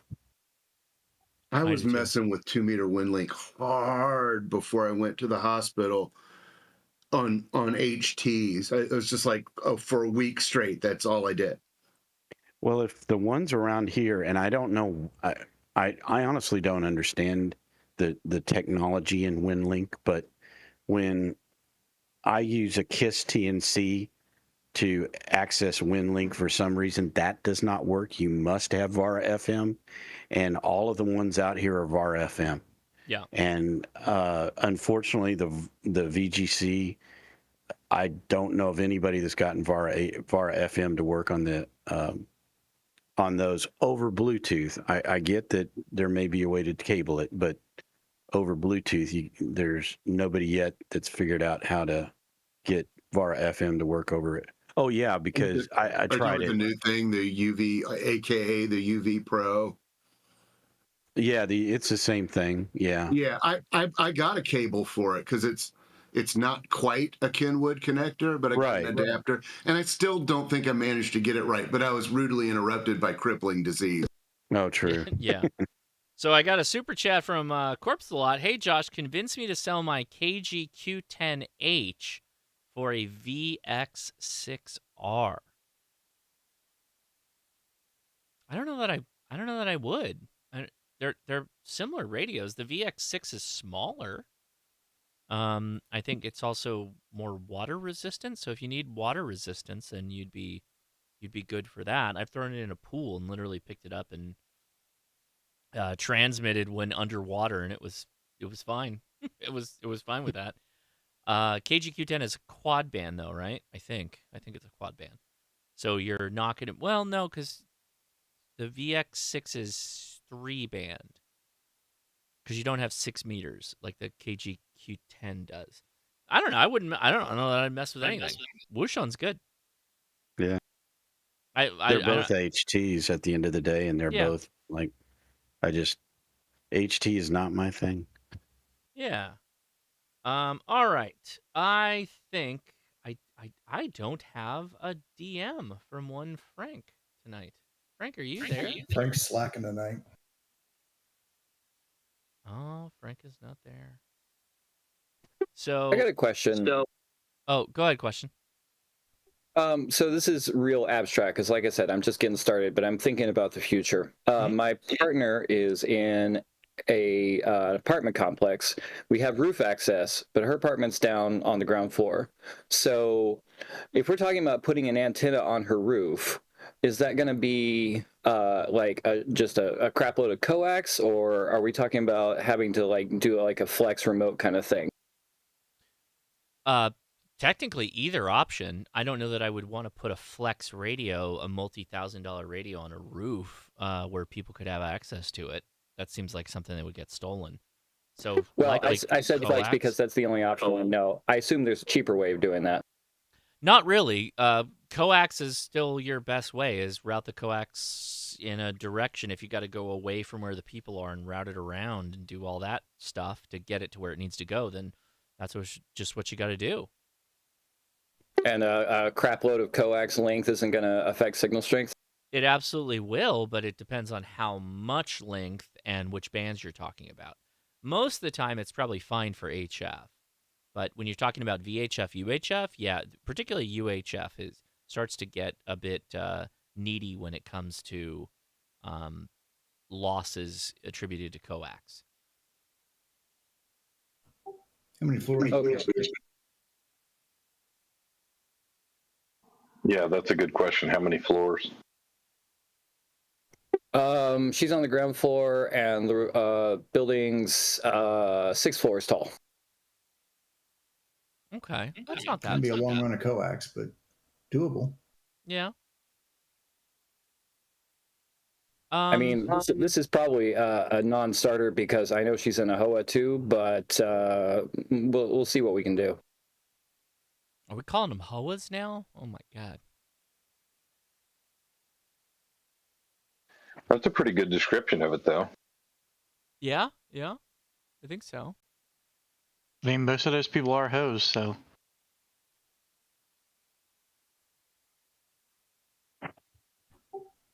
My question would be: is the access to run the coax? Now you said you had access to the roof, but is there would the coax run on the outside of the building, or is there a chaseway, raceway, or whatever that you can run the coax up? Not immediately. It's I say roof access. There's a patio, like a deck on the roof, so it's meant for people to get up there. So I'd probably just be like zip tying up the side of the building on the railings and stuff like that.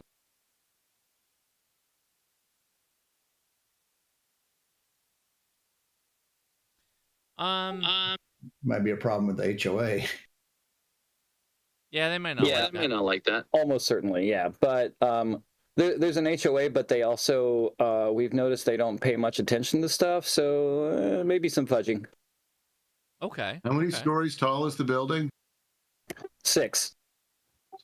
Still sweet. I was like kind of in and out, but I was thinking if you're like downtown, that'd be a pretty sweet takeoff angle. But 6 stories is still respectable off the ground. I'm getting real pissed off by these. The other thing is that this is in the middle of San Francisco, so I assume that the RF noise is going to be insane. Halation. Yeah, it could be really yeah. It could be bad. What got me? I'm in St. Louis, and I lived in the city. And when I moved to the suburbs, the noise jacked up by 5. Because people around here can afford a bunch of stuff that interferes. Down there in the hood, clear as a bell. Might as well have been in the woods. Okay, I hear what you're saying.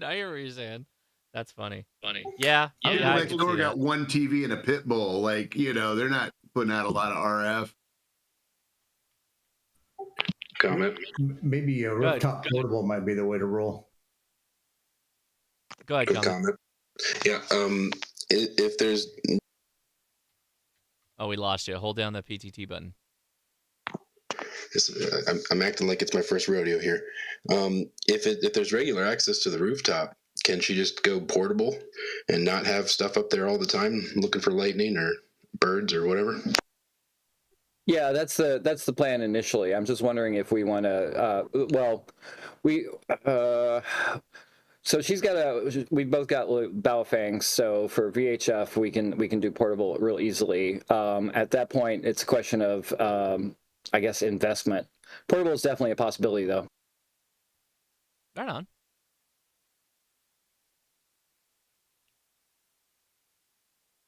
Just drop a wire all the way to the street. That's another option. That's true. All right, I'm gonna pause here to let's see, say hi to our YouTube friends that are in the chat because I have to actually head out a little bit before 9 o'clock here, and I figure if I get started now, we might be just about ready because kids had a hard night tonight. It was a tough night here in the household, so I got to go wrap up a little bit early, and also we got to record the podcast, so have to do that. So I think first is Dawn. So Dawn, you get the coveted role of letting me run. Well, actually, I get Andy. You want to go? You want to K Booty? You want to talk a little bit? You gonna make a video now that you're out of the? Oh, I've made some reels of me like threatening people with knives because I can't smoke. But okay, you want me to throw it to Dawn then, or? You know, I don't have much. I've talked so much. I feel bad saying anything else at this point because I'm being an attention whore because I'm not dead. Yeah. Well, no, good. We're glad you're not more of dead. an attention whore than usual. Yeah. So I'm gonna throw it to Dawn then, and Dawn, I'm gonna run to the restroom really quick, and then I'll be back. So you run for give me 3 minutes, okay, buddy? Can I throw it to Chris first? Yes, please. Okay, is my microphone working now, Josh? Yes, it is. No. Okay. Yeah, I sent you a list. I was delayed on that, but you have a list. Chris, W9TEK. Are you there, man? He changed his avatar. He now has a dog. This is avatar. Yeah. He's had a dog for a bit. Okay. He doesn't seem to be there. Yeah, okay. Well, then I will. Okay, Dawn, take it away, buddy. I will be right back. All right. Ahead. Run with it. Yeah, because I honestly have not done much this week again because we were just too damn busy at work. And I did have one little issue this week. I had the 101 start acting like it had lost its finals. How it was rebooting and powering on and powering off, and it was coming on for a few seconds and powering down again, and then it turned out it was I switched power supplies on it finally, and it's working again. So I assumed that I have a bad power supply out there, and but it was a bullet that was dodged because I really didn't want to have to send that thing back to Yaesu, and it's been such a good radio.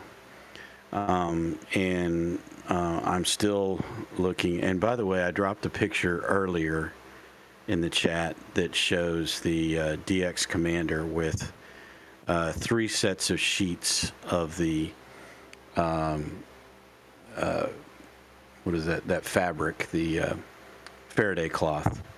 And the Faraday cloth is it's not. Really, I can't tell a lot of difference. It did. It's made 20 come in a lot better in terms of SWR. But as far as the rest of the bands, I really didn't notice anything. 40 is still a little short, and I need to work on it. But anyway, it's there, and I'm going to keep testing with it and see how that works. And I'll probably do a video on that pretty soon. Again, it's one of those things. I've got so many things during the week that I have to do. In fact, next week I'm off, but all I'm going to do next week is try to get my mower in to get it fixed.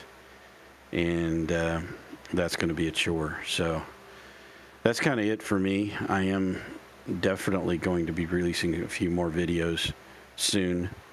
I almost got a chance today to do the one with the on the mast that I want to show y'all. And really what I'm going to do there is try to show y'all how well that mast is built and how nice it is.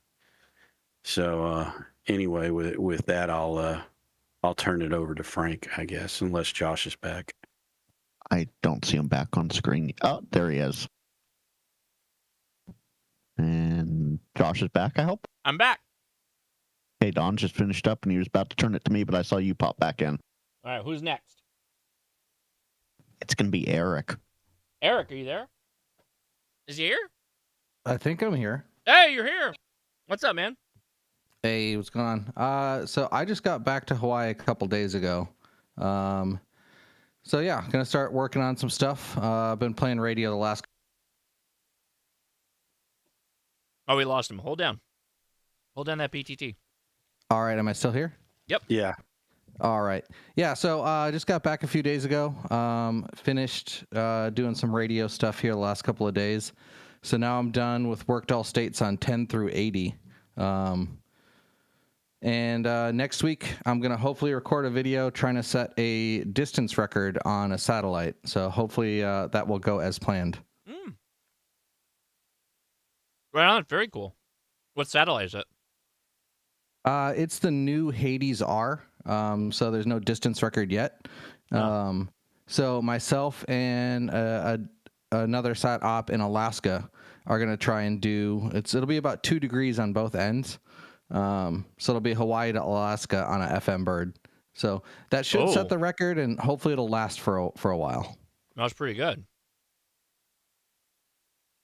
Very cool. Well, thanks for hanging out with us, and appreciate you. We dropped the link. Let me drop the link for. Yeah, we did. Mm-hmm. Right. And I think Frank mentioned it. He wanted me to mention what happened to my radio. So my Flex radio has been fixed. Oh, what happened? Factory reset? No. So the indications showed that the firmware had got corrupted on the SD card. But as it turns out, while I was No, Eric, you got to hold that PTT.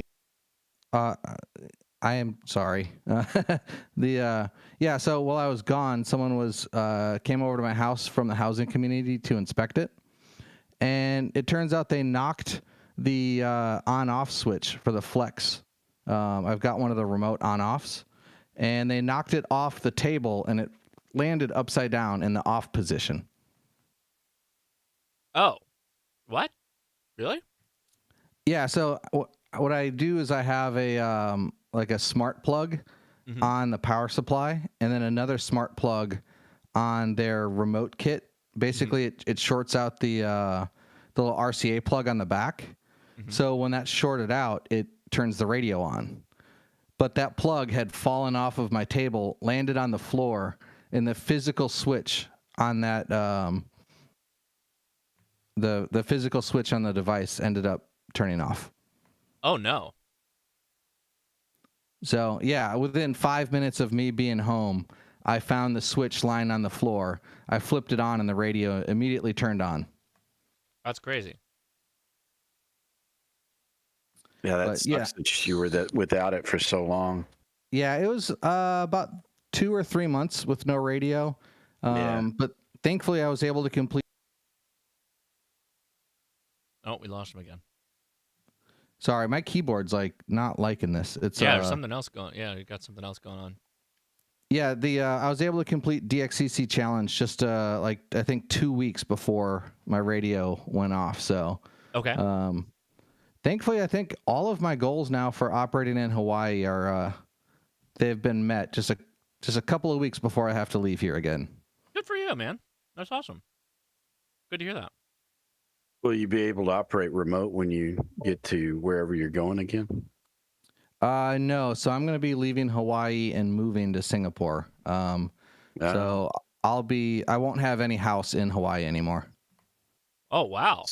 You're going to set up your Flex at Singapore? I'm going to try. I'm hoping that I can find a place where I can access QO100. It's super low. Mm-hmm. Hopefully I can find.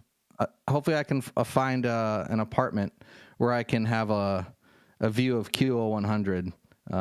If I can't, then I'm going to try and find a spot that I can do HF. Right on. That's cool. It's still chewing gum. All right. So, thanks for coming out. Appreciate that, Eric. Really quick, you got a super chat. This is a wild super chat. $2 super chat said, is the Baofeng UV5R a good choice to learn CW? No. No, no, no, no, no, no. It is if you want to learn CW the K Booty way. I mean, if you're like smashing it into something, to do. If you don't CW don't want things. to learn it. Yeah, and don't get me wrong, the Baofeng is a cheap radio. You can do a lot of stuff with it, but it is not a CW radio. Very different, very very different from that. If you want to learn Morse code, go check out the Long Island CW Club to start. Just push all your chips right into the Long Island CW Club. If you got to make a bet, that's the way to go. If you want to be able to use Morse code, that is what I would recommend for you to do at this point. Okay. If you're looking for some radio options or some teaching aids, like there are Morse code apps you can download on, almost any Morse. I hate to say this, but like try all the Morse code apps on whatever phone you have. Try that to learn the alphabet. That's totally fine to get started there. Go ahead and do that. Okay. Josh, got a second for a question? No, we're gonna go through the rest of the YouTubers and then we'll take questions. So hang tight. Hang tight. So Frank, go ahead, Frank. So for starters, I didn't even realize it, but apparently my microphone input switched inputs, and I was just keying up dead air, and I was trying to respond to you guys for a few things. Josh, when you were checking WinLink, I sent you a message, but apparently it didn't come in time. If you get a chance, you can check it on the live stream. It's absolutely hilarious. I think I found out the issue for your FT8 issues tonight. And it's on WinLink, so I have to go get it on WinLink? Okay, let's go do that. If you want to, or I can just say it out loud here. Yeah, go ahead, say it. Say it out loud. Okay. It's the Ides of March. That's your problem. Oh, jeez. I'm glad I did not have to go all the way to WinLink to answer that question. Yeah. Well, it's sitting there in your inbox when you get it. Boy, I'm so excited. Yeah, right. Anyway, hopefully I'm gonna get back to live streaming, among other things, starting the end of the month. It sounds like schedule is gonna be swapped around between now and then, and I'll actually be able to do some more videos and do some more live streams. So keep an eye out for CQ Chit Chat. I have to go back and figure out which topic I want to cover when it comes time. And yeah, that's about it for me. Yeah, I did send you a list. I'm sorry I was a little late on that one because I was just having fun, enjoying the conversation, and realized the microphone wasn't working and went, uh-oh. So, yeah, I had to work that one out, and I have an addition to the list that I'll put in for you. Well, I appreciate that. Thank you. So I have decode set to deep decode, and I'm still not getting anything. So I don't know what's going on. There's something else going on here. Probably needs a restart. I probably have to restart the whole computer. Have you checked your clock? I did that. Yeah, I did. Well, I'll do it again. I did that initially. I hit the sync button. Your clock has to be pretty far off to not decode. Like you can decode 5 seconds off. You just can't talk to anyone. Yeah, I'm not decoding anything right now. So I'm getting decodes on 160. Well, thank you, Don. That's very helpful for me right now. Yeah, I appreciate. Sure, anytime. Okay. Appreciate it. Don, that's about as great as my Ides of March. Yeah. Do you have very helpful? We can't see on the screen, but do you have stuff showing up on the waterfall? Yeah. Oh, because I'm on the wrong one. I just did Bosnia and the Dominican Republic. Yeah, that's what's weird is if you go to Smart SDR, check out Smart SDR. There's tons of traffic on the waterfall. So I don't know what's going on. But does the WSJTX waterfall see it? Apparently not.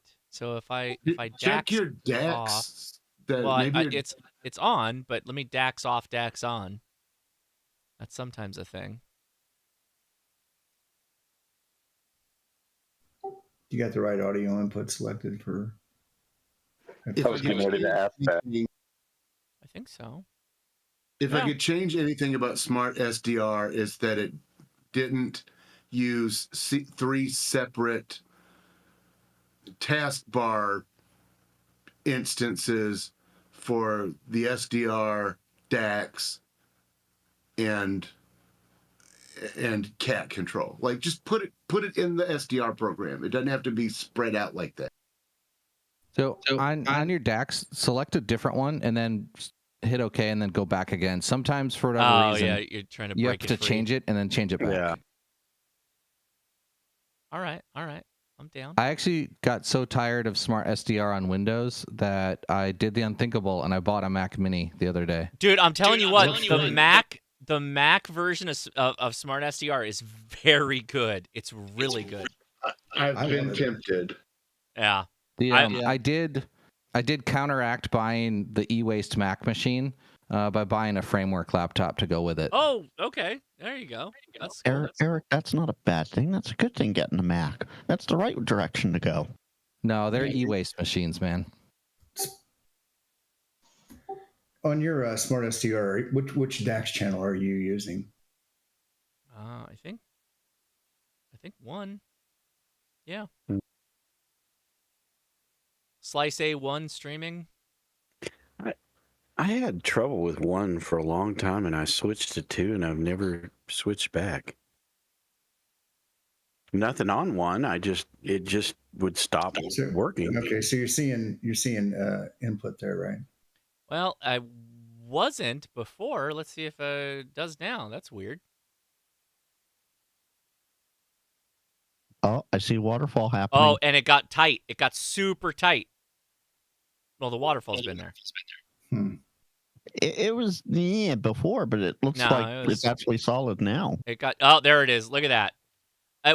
I had to click the little 1 button on the Smart SDR to make it like sync up. That's weird. All right. I don't have this problem with the Mac. There you go, I guess. I don't know. Where am I back on? Great. 20 meters? Okay, so we're gaining it out right now. So I'm going to aim. Gray Man, you have... Oh, sorry. No, you're good. You're good. Go for it. You don't have this problem on a Mac, but you have all of the Mac problems on a Mac. What are the Mac problems on a Mac? Yeah. So I've found out recently, in order to get from Smart SDR into WSJTX, you either have to use some third-party audio program called Loopback, which costs $100, or mess around with other things like Black Hole, which is free but a little more complicated, and it introduces about 500 milliseconds worth of latency into your audio. Yeah. Oh, really? Reach out to Marcus. He's got a discount code for. Oh no, I'm not paying for it. There's no shot. I'm using Black Hole, which is free, and you just recompile it to make 2 of them. But Smart SDR still introduces 500 milliseconds worth of latency into the audio stream. The problem is, though, every time you run Black Hole, you have to, like, say, Black Hole, sun, won't you come? Yeah, you got to do that whole thing right in the beginning. Otherwise, they Why is that a problem? You know, that's... I don't know about... I'm running the 7300 on the Mac, and when I run WSJTX, I have to go in after the system reboots and set up shared memory every stinking time. If you go to their README article, there's how you can fix it. And it's that stupid script. No, you don't need to put a script in for no boot script. up. No, Don. That's what's on the website. Install the script. No script. Do it. One-time situation. My advice is that you run Node-RED on a Dell. What is it? A R70? What? A netbook, a Dell netbook. No. The big server with 2 power supplies. 710.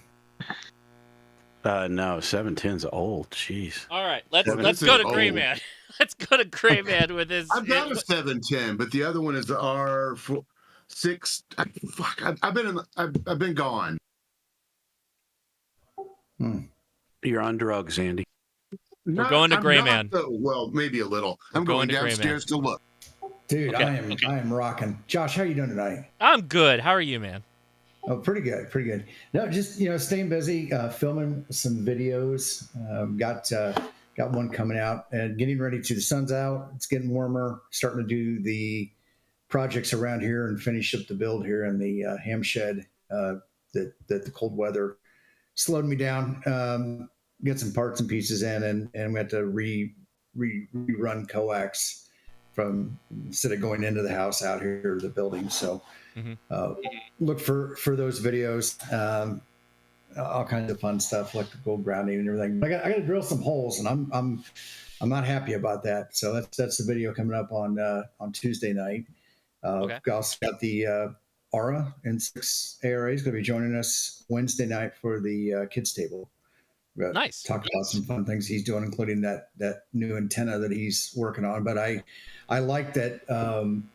He's taking designs and stuff and what he's doing with his YouTube channel, and that's really to show all the stuff they don't really normally see because it isn't something he took to production. So he is a proper mad scientist. Like he's an actual like manic thinker about technology and radios.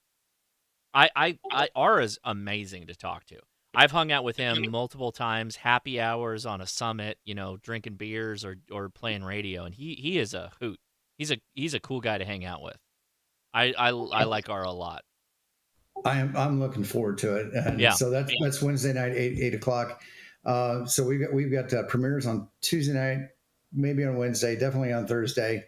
But this Tuesday night is also the 2-year anniversary of. Well, actually, it's on Friday the 21st, but the 2-year anniversary of the Tuesday night playlist. So, if you guys anybody follows those videos, I think we'll be having a live stream Friday night for that too. So. At least that's the tentative plan for now. Well, Frank is dropping the links there, so I appreciate Frank doing that. And check it out. Good Discord, good group of people. There's like, to be honest, all the Discords are good. Like literally, no ham radio Discord that I popped into is bad. They've all been good and a good crew of people. But don't forget to get the radios on the air. Use the Discord to help you play more radio. Don't use the Discord to just Discord. I know you guys aren't probably doing that, but still, Well, thank you, Ben. I appreciate it. Good to see you. All right, Lars, you're next, buddy. Corpse Slot's in the chat. You can ask your question and tell us what you're up to with your channel. I do apologize. I didn't know you were in the middle of a. No, you're good. You're good. It's all good. We'll get it all in. Don't worry. All right. I'm on my channel. Nothing's going on right now. Too busy with family life and kid, so nothing yet. But I did have a theoretical question for you. Ooh, theoretical. Okay. Yes, a HF theory question. Mm-hmm. So, 20 meters is good, generally speaking, during the day. And 40 meters, am I correct? Well, correct me if I'm wrong, but the way I understand it is 20 meters is typically good for the day. So let me respond to that first, and then you go to the next one. So the first is 20 meters is good during the day, except when you're in a high solar cycle like we are right now. And then 20 meters, like right now, it is 8 o'clock where I'm at, which is definitely not the day. And I'm hitting Europe from my house. So 20 meters is predominantly more day than night, but when it is a nighttime band, it's during the high solar cycle, if that makes sense. Sure. But let's take solar cycles out of the equation. Let's just say, generally speaking, you would say the rule of thumb is 20 meters during the day, 40 meters at night. Is that a correct statement? Yeah, I would say that. All right, that's the premise of my question. Okay. So 20 meters during the day, not a high solar cycle. So like at night, 20 meters is going to die. Okay. But you're talking on 20 meters to somebody around the globe where it's night over there. Mm-hmm. They transmit back and you can still, how does that work? My pea brain cannot grasp the concept of, well, yeah, it's day here, but you're transmitting into a region of the planet where it's not. Part of the answer is those Italians and those British people in Spain go hard. So part of it. Answer. Oh, Levi, is that Levi? Oh, there he is. All right, Levi's gonna add his thoughts. The real answer is it depends on E, F, and D layer absorption and how it propagates due to the due to the sun leaving, just because the sun is down does not mean that D and F, or does not mean that D is gone. It does not mean that F is split to F1 and F2. Right. It is a very it depends layer, and this is why atmospheric physicists exist, is to do this type of math. At night, when it goes just to F and E, that's not a linear degradation, and it's not a perfect degradation either. 20, if I remember correctly, bounces mainly off the D layer, but the D layer doesn't completely disappear. So there's a lot of, well, this is kind of a it's actually mostly wishy-washy. 20. Oh, okay, yeah, my bad. But the point is, there's a lot of stuff that says, well, yeah, you can't just carte blanche say this is night or this is day. It's a lot of it depends, if that makes sense. It's when F1 and F2, which are the higher layers, when they're split during the day and strongly ionized, that's when you're going to get your best propagation. Yeah, but at night, still, even when they split or when they combine back into one layer, you're not getting. It's not going to be a perfect, just 20 meters is dead. There's still an ability for things to go, and then also as if they're within dawn or dusk, you can get they haven't completely recombined yet, so there's some ability for you to get past those.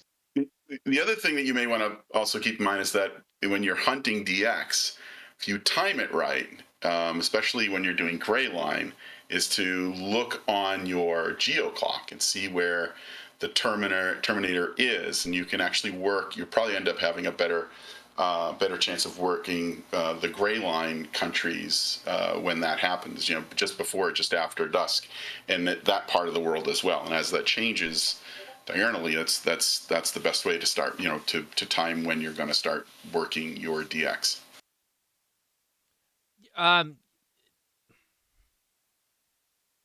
So part of me would want to say, like, if you got to think of it in terms of a clock cycle too, right? So if you want the DX, you got to wake up early for the DX, exactly, or stay up late for the DX. Like that's generally what you're trying to do, right? So where you're at in Jersey, that you got a number of options to hit DX without actually that much effort. 10 meters might be a little flighty for you, but 20 might work just fine at, like, depending on a couple hours after sunrise. I assume 20 meters might be good into Europe and all that just stuff. Before, during, and just after. It's amazing, especially during this solar cycle. It's amazing how active it's been. It's insane. Yeah, like right now, Forland, right after sunset, Forland has massive openings into Southeast Asia, so we can easily work Indonesia and like Thailand, like on any given day because of time. Yeah, absolutely. Yeah, where you're at in Jersey, 10 meters might be the perfect band to get into Europe. You're just gonna have to leave the radio running and keep an eye on it, kind of thing, and run back and forth. It's something it's one of those things where you kind of like, you get a feel for it where you live. It's kind of weird to say that, but it is. It's something you kind of have to experience for a little while, and then you get better at, like, what should I do in this case, and that whole thing. Well, I've had success on 10 meters. About 6 months ago, I was more actively doing it. Lately I've had zero luck. Usually just responding to other stations calling CQ, because every single time I've called CQ on a frequency, I've gotten no response, none whatsoever. But usually I can get through to somebody who's trying to they're calling CQ on a very powerful antenna, so they can hear me unless there's like a massive pileup. Then I'm just not getting through. But I know it works. I was just curious, like, how it works when it comes to 20 and 40, just because of the day-night cycle of the way the layers are functioning and the way these different frequencies interact with them. It's like, it's daytime here, but it's nighttime where you're talking to. And so how is it working for them but not for us? Like, I know it does work. I just couldn't wrap my head around why. Levi's Josh, right. Could I jump in for a second? This is Mark. Yeah, Mark, go ahead. Yeah. Hey, yeah. I think when you think about it as these individual layers, like the D layer, F1, F2, whatever, when you think about the layers, it gets very abstract. For me, a more concrete way to visualize this is to look at the ionosonde data, where you send an RF pulse up through the ionosphere and you listen to the reflection. And then from that, you can calculate the plasma frequency as a function of elevation. And I know that sounds a little bit complicated, but it makes it clear that this is a continuously time-varying, continuous function. And it's different at every point on the globe, and governments around the world run these. So if you understand how the radio waves will interact as a function of propagation path, then you can understand how that radio wave will get brought back to Earth as the plane wave front is moved by the differential plasma frequency.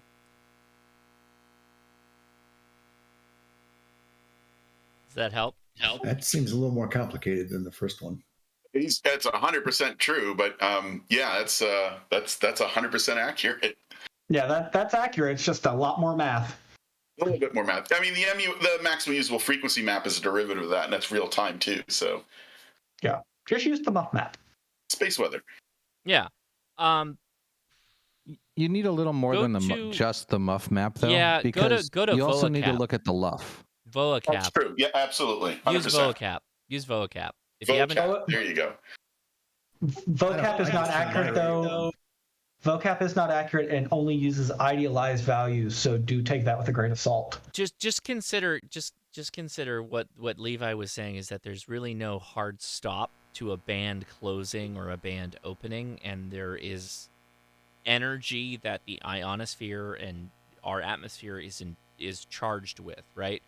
And so it's ionized, and that is going to permeate layers that hypothetically are closed. It will still work in some cases, and this is the opportunity when you get to experience some really weird stuff.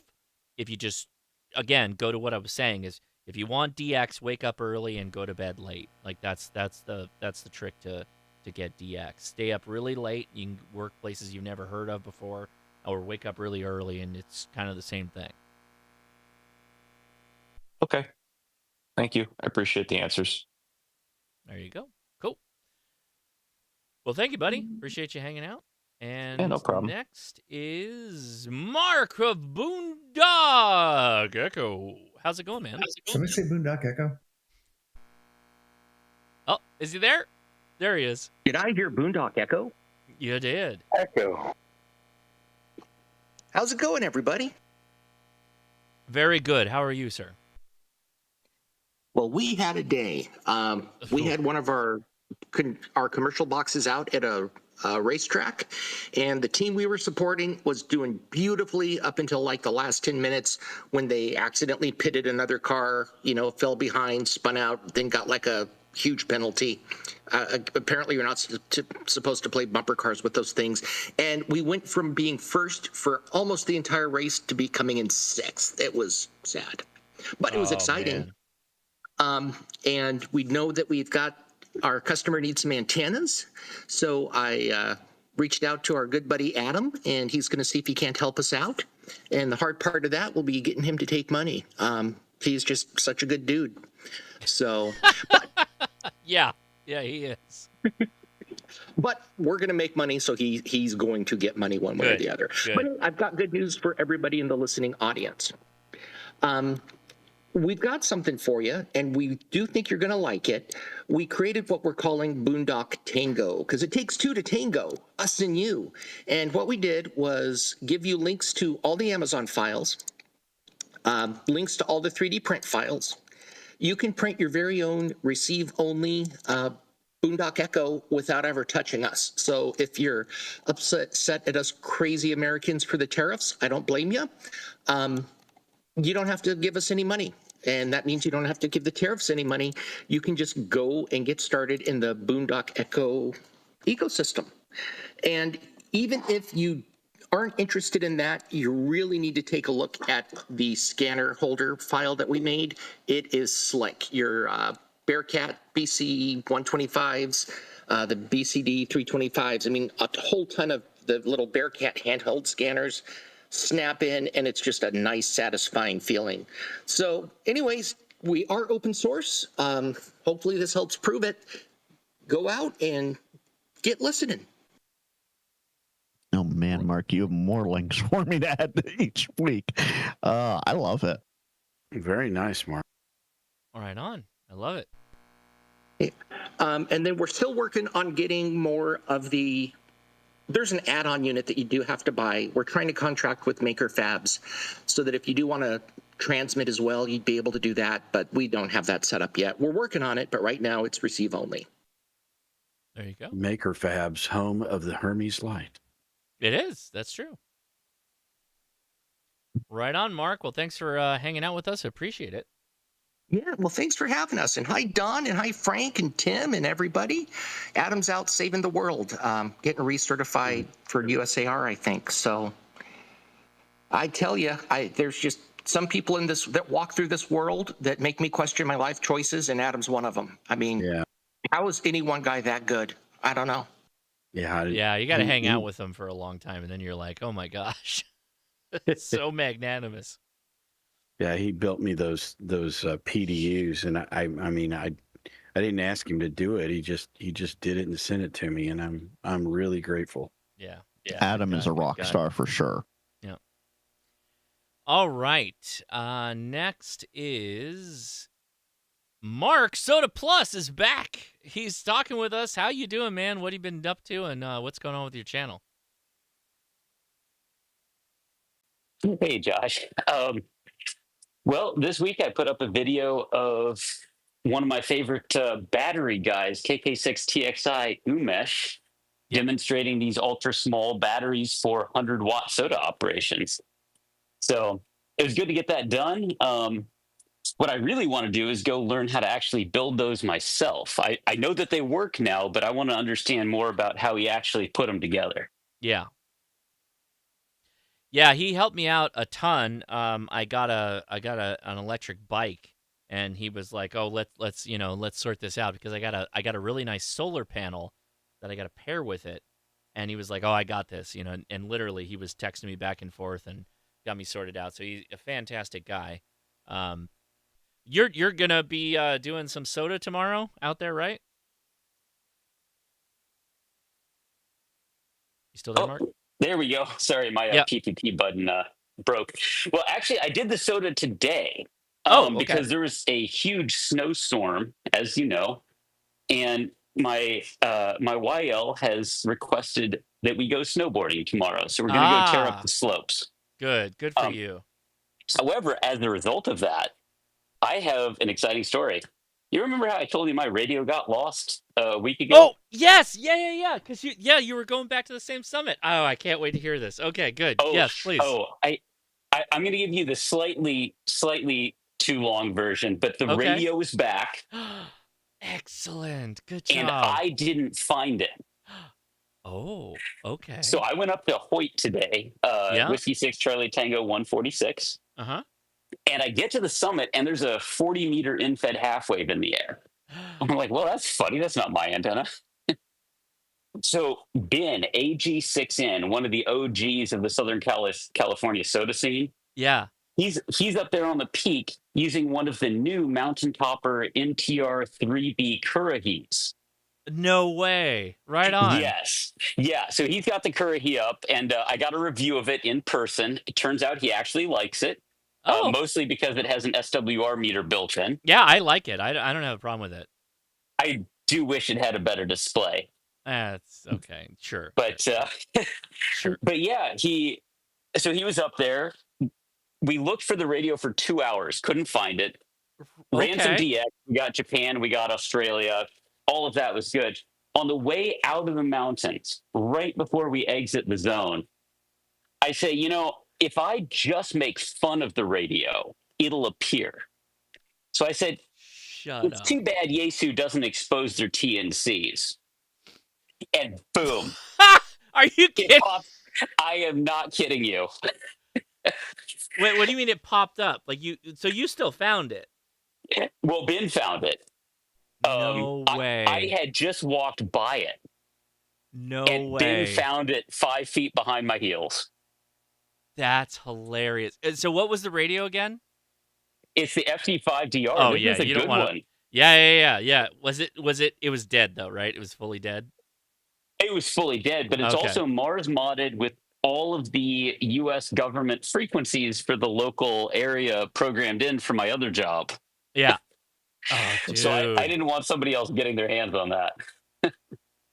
That's awesome. Congratulations on getting that back. That's awesome. Now you got to like put some reflective tape on it or paint some part on it. Yeah. Oh God. Put something like orange paint on it or something like so you don't like literally. I cannot tell you. I love when radio companies come out with something that's really high vis because again we lose stuff out there.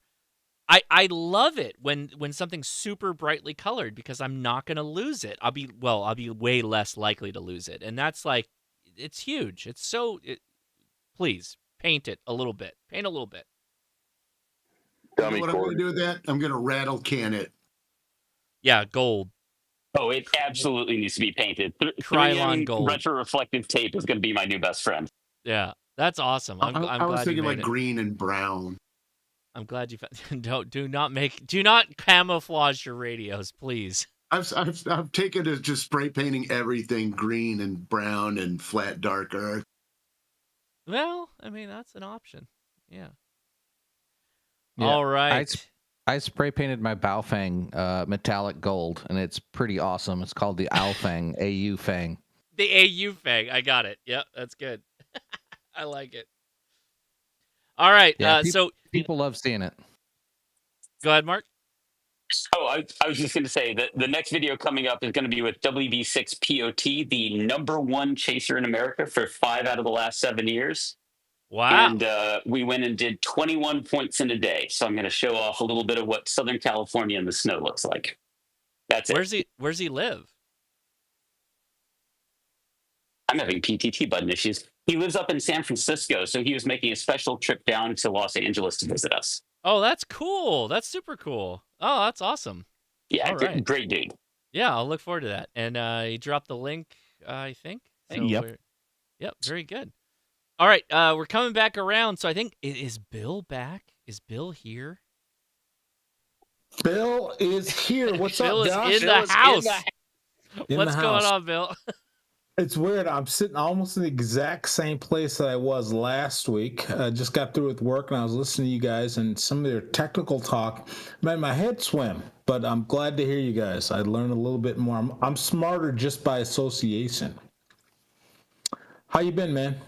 I'm good. I take that back. I am fine, but I have a service monitor that is not happy. I gotta figure out a good way to do a SINAD test. Like that's my current goal. I think that's my next step on my ham radio measurement capabilities. It would not be as fun if we didn't have challenges every once in a while. That's what they tell me. Gotcha. So I'm not going to keep you guys. Appreciate you for shouting out Bill K0WHW Ham Radio Tectonics. I don't even remember what my last video was. That's crazy. I'm just tired. Anyway, head on over there, watch some videos. Tell me if you like it. Tell me if you don't. And I'll see you guys later. All right. Well, I appreciate that, Bill. Thanks for hanging out. Thanks for the shout out. And thanks for being there, guys. So I got 2 plans tomorrow. I was told by my wife this afternoon that my Sunday was actually open. So Mark, I apologize for telling you that I'm happy that you're going to go snowboarding. But I asked her, what is the deal with Sunday? What's going on with Sunday? And she's like, oh, we got a lion dance festival, a whole thing. You got to go watch the kids do the lion dance, which I love. I love watching the kids perform. It's great. But that means I can't do any radio stuff. She told me this afternoon, she's like, oh, I screwed up. It's next week. So, okay, great. I get Sunday back. So I got 2 things I got to do, and it'll depend on how late I go to bed because I think we're going to end up doing the podcast tonight. But I was wrong. Everybody. there are way more telescopic antennas than I thought there was on 2 meters. MFJ actually has one. I did not know that MFJ is still selling antennas, but after I posted the last video, someone said MFJ has like the most banger-ish antenna you can get right now, and you can buy it right at this moment. And I went and bought it. It took me over a week to get it. But sure enough, I got that and like 2 other antennas that are all telescoping, and I'm going to take them to the park and do a whole nother video. I think I've got like 7 antennas. I'm gonna go back and I'm gonna do the 5/8. I'm gonna go back and do the quarter wave adjustable one, the whole 9 yards. I'm gonna do all of them just to get it all done, in one shot. And there's the one on Amazon, there's the MFJ. It's crazy how many antennas there are right now, and they're all fantastic. But we're going to test them. We're going to test them all. So I'm going to go shoot that tomorrow. But then that means, because there's nothing else going on, I might also do a soda at San Juan Hill. I might drive out to San Juan Hill and ride that mountain bike, that e-bike up there, and see if I can get it done. So that's what I might do tomorrow. So before we dive too deep, Josh, Chris, the first person in the whole group here, he did get his audio issues worked out. If you want to loop back around, Chris is back. How's it going, man? It's going all right. How about yourself? I am good. What have you been up to? Well, I just got a N76, and I started putting my antennas on my Rig Expert. Why are we buying the signal stuff antennas? Because they're durable and good, and they help pay for hamstudy.org and online testing. Okay, I guess you got me there. All right. And they literally fund a ton of stuff that helps grow the hobby. That's just a couple of reasons. What are your thoughts? Well, I'm not too happy with them. Why? What happened? What happened? It just, the signal on them isn't very. The SWR is like horrible on them, and. Well, but the SWR doesn't. So how are you testing the SWR? Rig Expert. So you're literally just putting the antenna on the top of a Rig Expert and saying it's the same thing. Yeah, I go outside with it, and. No, but so, your radio. So let me throw this over here. I'll do a quick little demo. So your handheld, right? So I'll just grab a handheld. Your handheld is full of metal, right? And you're holding it. And you put a signal stick on the end of it. That's you're coupling passively through your body, but the body of the radio is also a ground plane for that quarter wave antenna. The signal stick is not necessarily giving the quarter wave ground plane that the antenna needs. So when you do an SWR test, you don't really have a full antenna. You have part of an antenna, right? See, that's why I'm asking the question. Thanks. Yeah. So I mean, Steve's here, so I don't know what Steve thinks. Steve actually, I think, has wanted to talk about vertical 2 meters. Is he still here, or is he gone?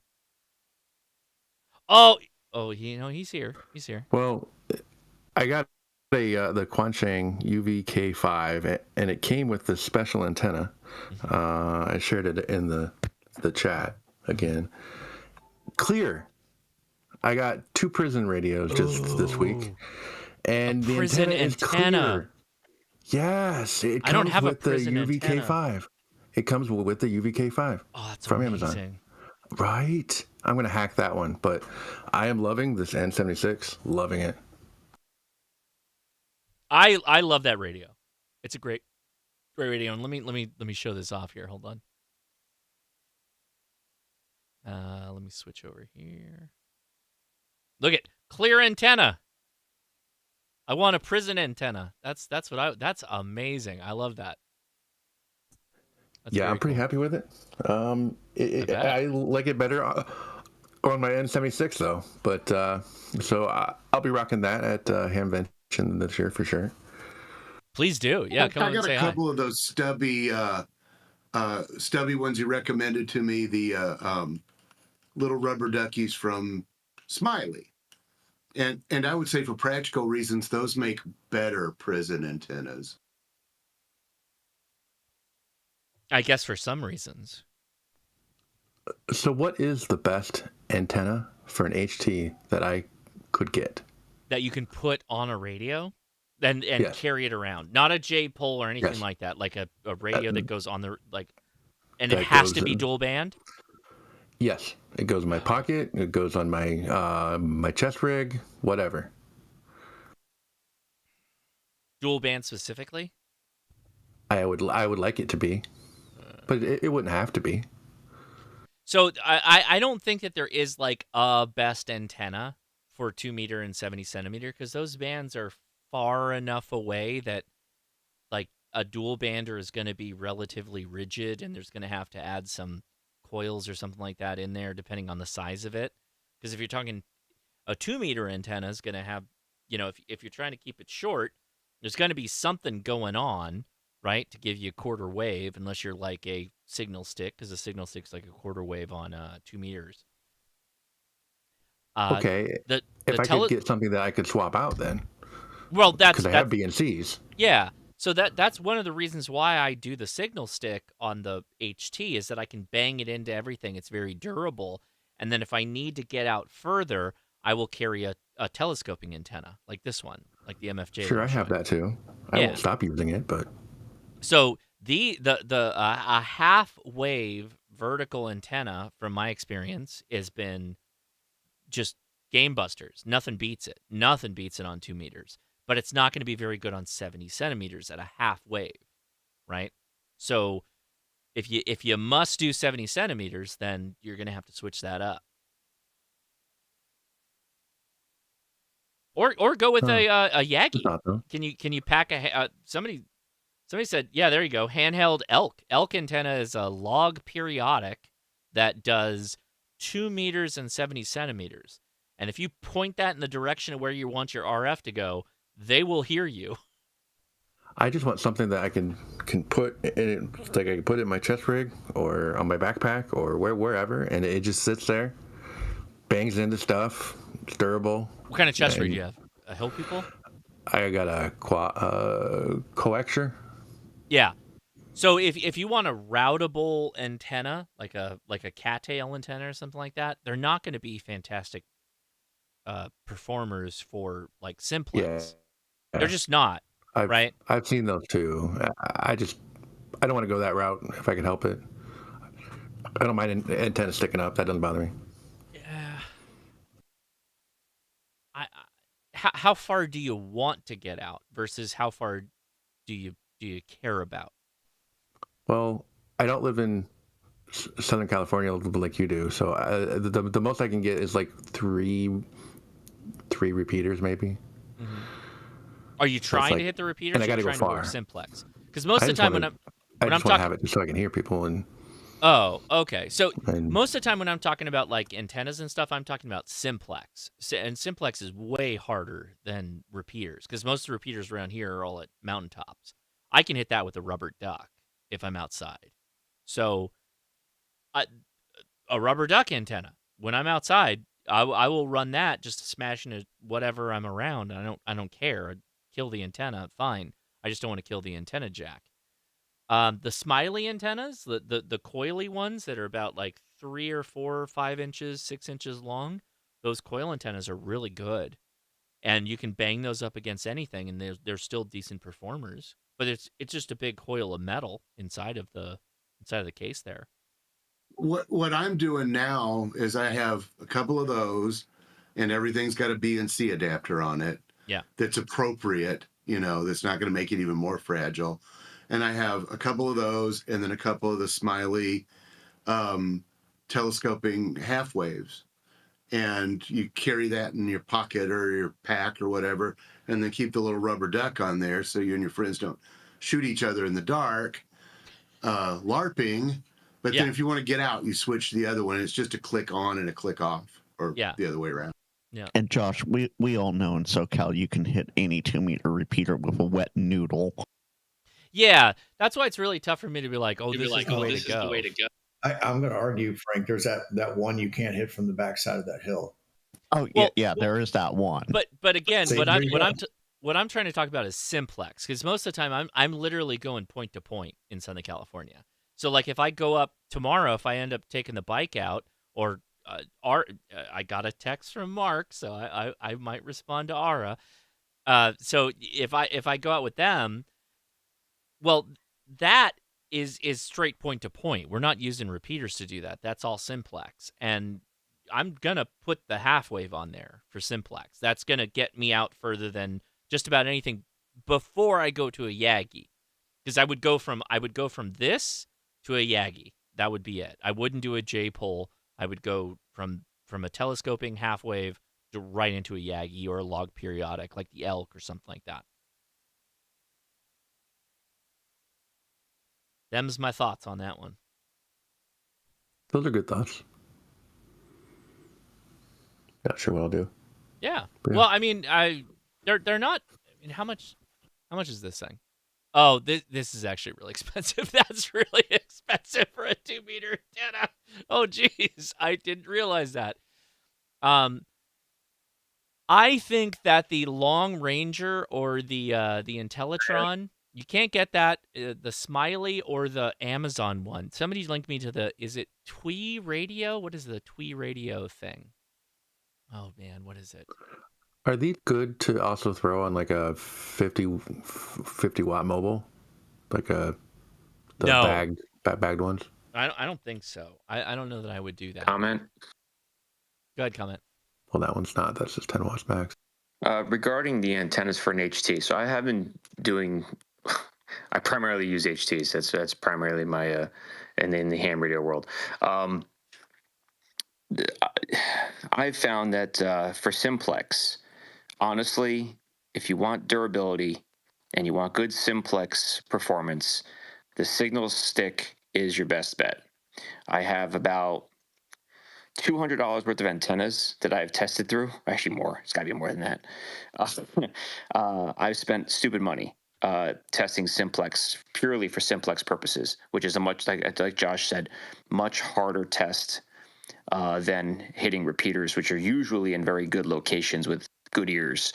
But on an HT 5-watt output, my brother-in-law and I will test their range on different antennas at different vantage points. And I can honestly say that if you want a good beater antenna that could take a beating and still keep working with a B and C connector on your radio, I would get the signal stick for that dual band. And then if you want to swap out for something that's not as whippy and in your face, there are any number of Smiley or dual band shorter antennas are fine, but if you just have that B and C coiled up in your pack for those moments where you're going to need that longer range, it's the best right now. That's the best I could find. You basically have to, if you want to have that durability, you're going to need like 2 antennas on you. One shorter one for general purpose, and the longer one for those emergency cases where you need to reach out a little further. All right, so here is it's the 2-way Twee radio RH660. They advertise this as a 70 centimeter and 2-meter antenna, but dimensionally, it's almost identical to the 2-meter Long Ranger from MFJ. So I have this. One. I bought this. It's like $17. I dropped the link for it in the chat. It has both SMA, male and female, and BNC. So I'm going to test it on 70 centimeters as well. I have no idea what we're going to get out of it. But when I extended it, it's like the same length as the Long Ranger. It's just like this black color. So I have no idea what we're going to get out of this. I don't know. I can tell you anecdotally, Josh, that antenna on 70 centimeters performs about the same as the Smiley dual band. Which one is this? What the hell they call it? The telescoping dual band from Smiley. It performs about the same. Okay. I'll be interested in that video. Josh, if I'm not mistaken, the laws of physics prevail. It's just a quarter wave on 2, and it's a 3/4 wave on 70 meters. No, the dimensionally it's a half wave on 2. Oh, I'm sorry. Yes, the one that one. Yeah, I'm told the longer one. So it's like the diamond. I think is the other one that make a similar one. Well, that's what's it. So Steve, this is really interesting to me because dimensionally it's the same dimensions as the MFJ Long Ranger or the new Intellatron that is a half wave, and those antennas will not work on 70 centimeters. Oh, you're 100% correct. Yes. Right. Yes. So then I don't know how they're getting 70 out of this. That's the part I don't get yet. So I'd have to pull one apart, but I wouldn't doubt if they are sleeved collinear. But it's it's telescopic. So that's the part. That's the part I don't get yet. I don't understand how they're doing it. You just don't pull it out all the way. Yeah. I was just gonna say unless it's just one of those things where you don't there pull was it out. there was no instruction manual on it. It didn't say like don't. No. So if you do a half wave 2-meter antenna, right?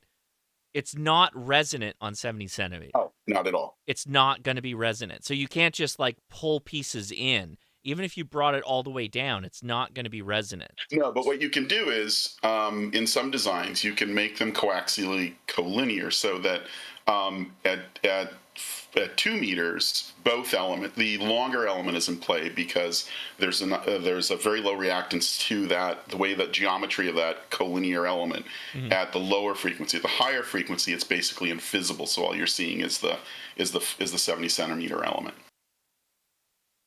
Interesting. So you think there's like some kind of cutoff somewhere in the? There could be. I'd have to see it. I'd have to see it. I'm not familiar with either one, but I mean the general one that I see, the typical one, the one you buy every day is quarter wave on 2 and 3/4 on 70. It's a signal. Right. They call it a signal.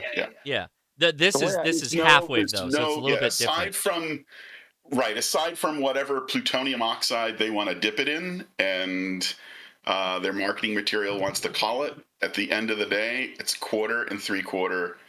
Same performance. And by the way, I think I heard I had stepped out. I think I heard you talking about testing an antenna on HT. Yes. Yeah. You and I were talking about that. Yeah. So, so looking back, and I was thinking about our conversation we had about that.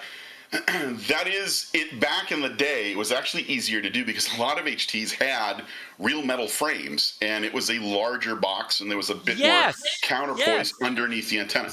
So the problem is that you get some of these radios like the Bofang and some of these other smaller HTs. It's much more difficult to design an antenna that's going to work over a wider range of mutually coupled ground, if you will, or counterpoise, which is either your hand or the rest of your body. You can, if you wanted to compare those, you can. And the way you would do it, and the way I've done it in the past, is you would just make a passive ground plane. So you just take a piece of sheet metal, half a meter square or whatever, and you put a BNC connector in the middle, and you just stick it in the field and turn it on. You can measure the field strength or RSSI, far field, more than 2 meters away, and very valid test for measuring field strength. And if you move the antenna up and down, you'll also get a peek at what the pattern looks like. But that's a very common way to test those. I'm grabbing something. Hold on. Yeah, Steve, that's how we test them at work. Is the magic ground plane. The magic ground plane. All right, Steve, hold on. Check this out. All right, hold on. Uh-oh. I had to go get something. All right, somebody sent me something, Steve. I'm gonna put this on the overhead. Can you see my video? Are you watching the live stream, or are you just on the Discord? Hold on, I can see it now. Okay, so somebody sent me this. Check this out. This is cool as all get out. So they sent me this.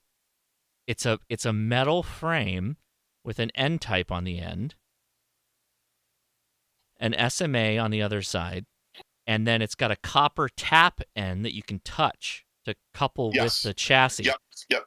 And it's literally a metal frame that you put onto your VNA. And it's for testing HT antennas. Okay, so it's a passive.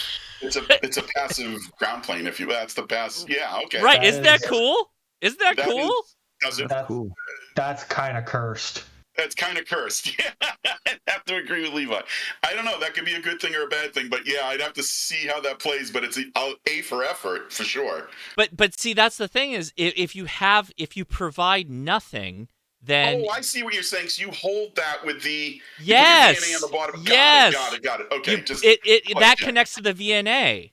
So I got the how to Helen Keller moment. I get it. Okay. Yes. Wow. Yeah. That's interesting. So that simulates the body of an HT. It doesn't have the mass, but I get it. Yeah. It's a metal frame, but it doesn't have the mass because there's a ton of other stuff going on. Area. I should say the area, but not so much mass. It doesn't have the square area. But you can couple with it because that copper tape connects to the chassis.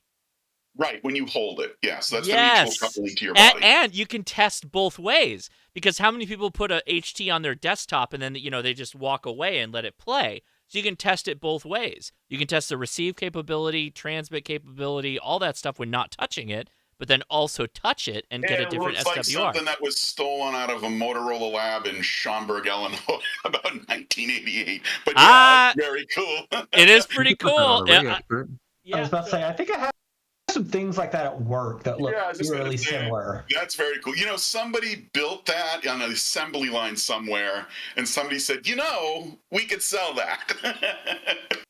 That's cool. It would be interesting to see how that performs, or what how that actually works. That's interesting. I got so you like if you take an HT antenna and you throw it on an analyzer, even if you're holding the analyzer, you will get wildly bad SWR numbers. Like they will just be bad in some of the antennas. So with this thing, it at least gets them in the ballpark, if that makes sense. Like that they're measurable and something that you can actually work with. Because again, most analyzers don't have the girth on them, the metal, to be something that is a part of the system, because it's a measurement tool. It's not necessarily supposed to be part of the system. So, pardon my ignorance, but couldn't you just add an appropriate length counterpoise to the analyzer? So you could. Absolutely. You could. In fact, a very cool way to build something like this is a BNC connector and 4 lengths of coat hanger, and you can fashion a ground plane antenna very easily. That's essentially a a test antenna I've seen in chambers. So in anechoic chambers. I loved it. Absolutely. So Lars, you asked the most like volleyball setup question, because here is the biggest problem I have when it comes to testing HT antennas. That's why I have such a problem doing it. That's why I do signal to noise ratio, because I'm holding the radio. The radio is the same, and I swap the antennas out on the radio, and then I test signal to noise ratio. Here's my problem. I can't verify the testing apparatus of the company that made the antenna. So am I making an antenna look better than it should be by adding a length of wire that's a little bit longer than I might be comparing to other antennas against other companies? Because I don't know what they use to measure the capabilities that, when they tune their antennas. I could be arbitrarily making an antenna look too good, or a good antenna look too bad.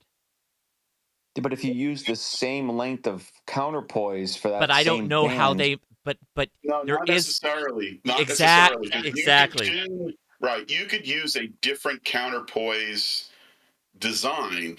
Or they could use a different radio. Exactly. The way it should be done is, if there was a standard test, is that you would have a standard.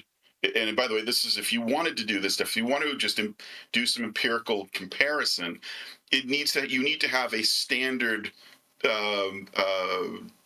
test set for it. And that's what we do on an antenna test range. But one of the things that you could do is, like the fellow prior said, is go ahead and build a ground plane counterpoise, which is basically their BNC or similar mount. It could even be just on a piece of BNC through a piece of sheet metal. Yeah. And as long as you use every antenna with that same setup, you could compare them. Again, you don't know what the design was for the antenna. Exactly. So you could have a baseline, and the baseline could be really solid, and it could make an antenna. So case in point, I'm holding a clear radio here with an antenna that came with the radio, right? So if I took this antenna off, would I assume that this antenna will perform the same on a Japanese radio versus a Chinese radio? Probably not. And nor should I assume that these variables are something that we can just exchange willy-nilly and get the same results. It was never an issue 10 years ago. Yes, that's right. So I have had many nights where I have thought how difficult it is to actually test HT antennas. It is fraught with danger testing these damn things. It's not hard to test them. It's the test criteria or the test conditions. It's the accuracy. It's the accuracy of the test because there's no standard. If someone said, I want you to weigh all of this stuff, like bushels of product, and they said, here is a kilogram, weigh them all against this standard, you'd have no problem because you had a standard. There is no standard for a chassis that is the ground that you hold on to, that you use as against a quarter wave vertical antenna. They don't exist. Hold on, but from what I understand, an HT antenna is one half of a dipole. So in some cases, that's true. All right, so I would say that if you had a quarter wave antenna on 2 meters, let's say it's a single band antenna, a quarter wave 2 meter HT antenna, and you complete that other end of that dipole with a counterpoise, regardless of the chassis that it's connected to, you've completed the antenna. Well, okay, so you're making an assumption that the antenna, when it was cut, when it was manufactured, was built on a counterpoise that represented the correct impedance for a quarter wave antenna.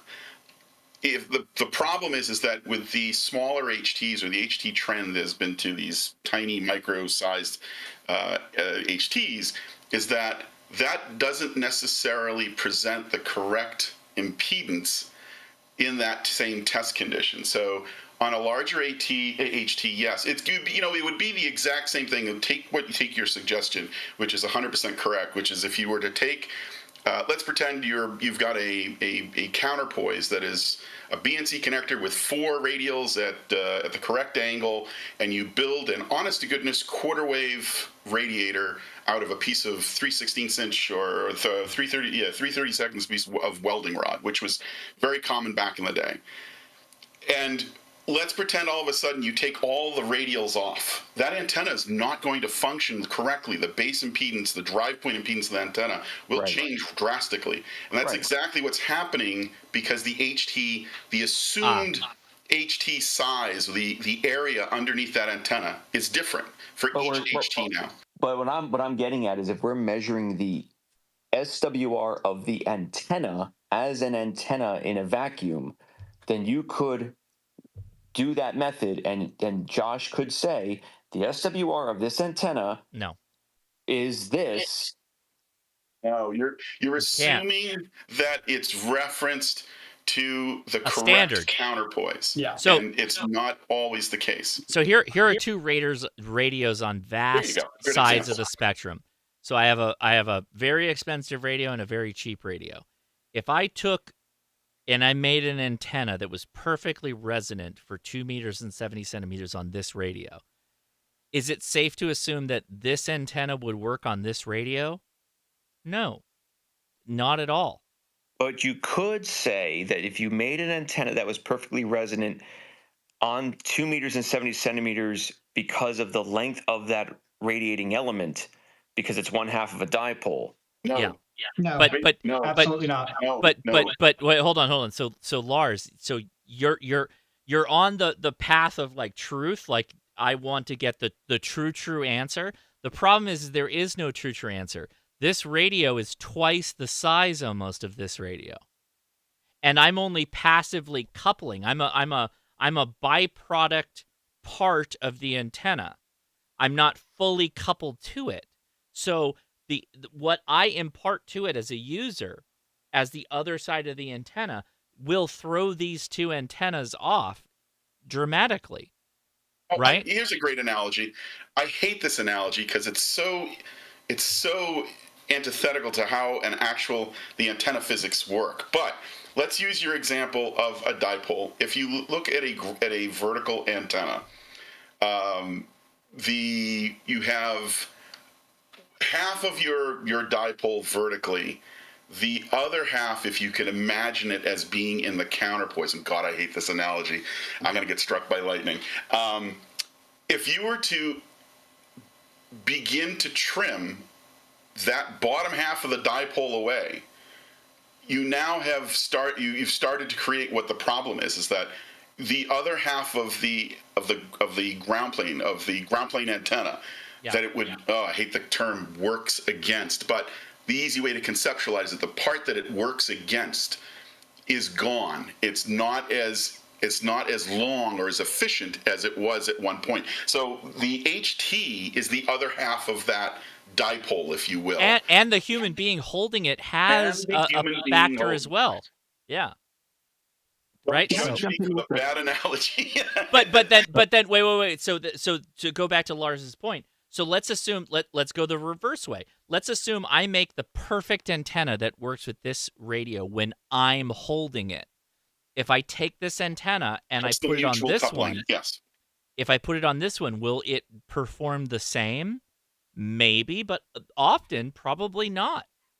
And that's the problem I have, is that when I pick up a random antenna and I say, let's compare this antenna to other antennas that are sold in the same market space to tell you, the YouTube watcher, what's a good one, how do I do that? Because there's no universal standard. There's nothing that I can compare goodness against other than received audio signal, which is why I use SNR and my own transmitted voice. So, Steve, this is something I know you'll appreciate and you'll probably agree with here. You know what we're missing these days from different antennas coming from all these companies? Birth certificates.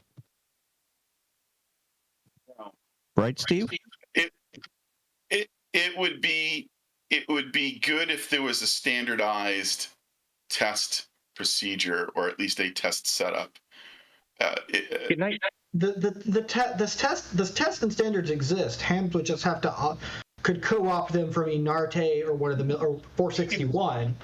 But that would involve effort, which hams don't want to do, and it also involve in a logical, empirical, following the steps way. Honestly, Levi.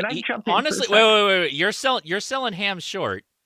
The hams I do mil standard 461 testing for a living. So hams love standards. The problem isn't the ham; it's the companies that make the radios. They're the ones that are setting standards by producing something that is boxed in with the radio.